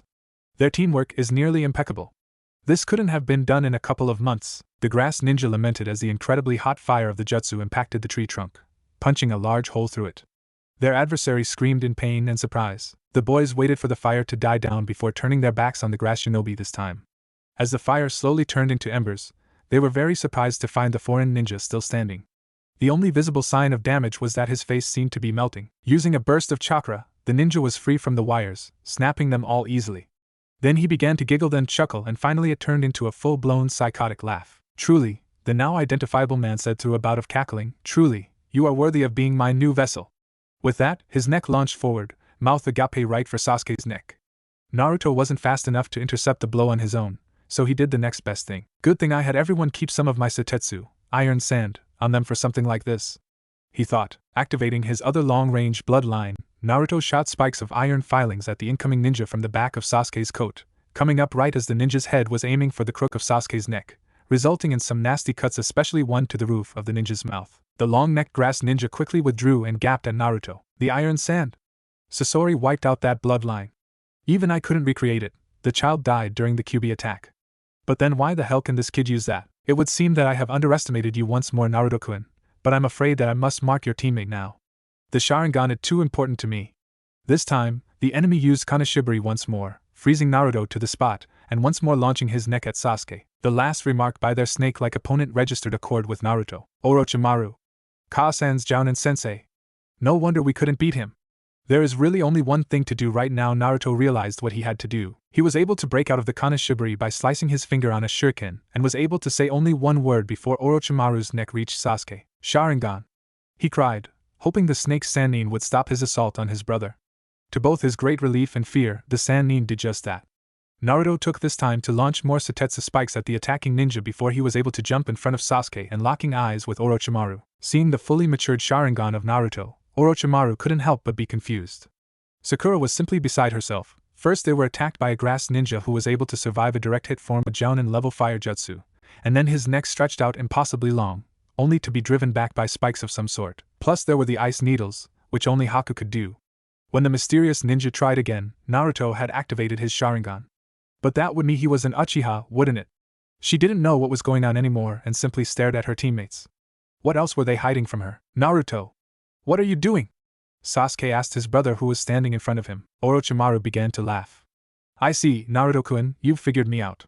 Yes, that is it. You plan on sacrificing yourself to save Sasuke-kun. It's only natural.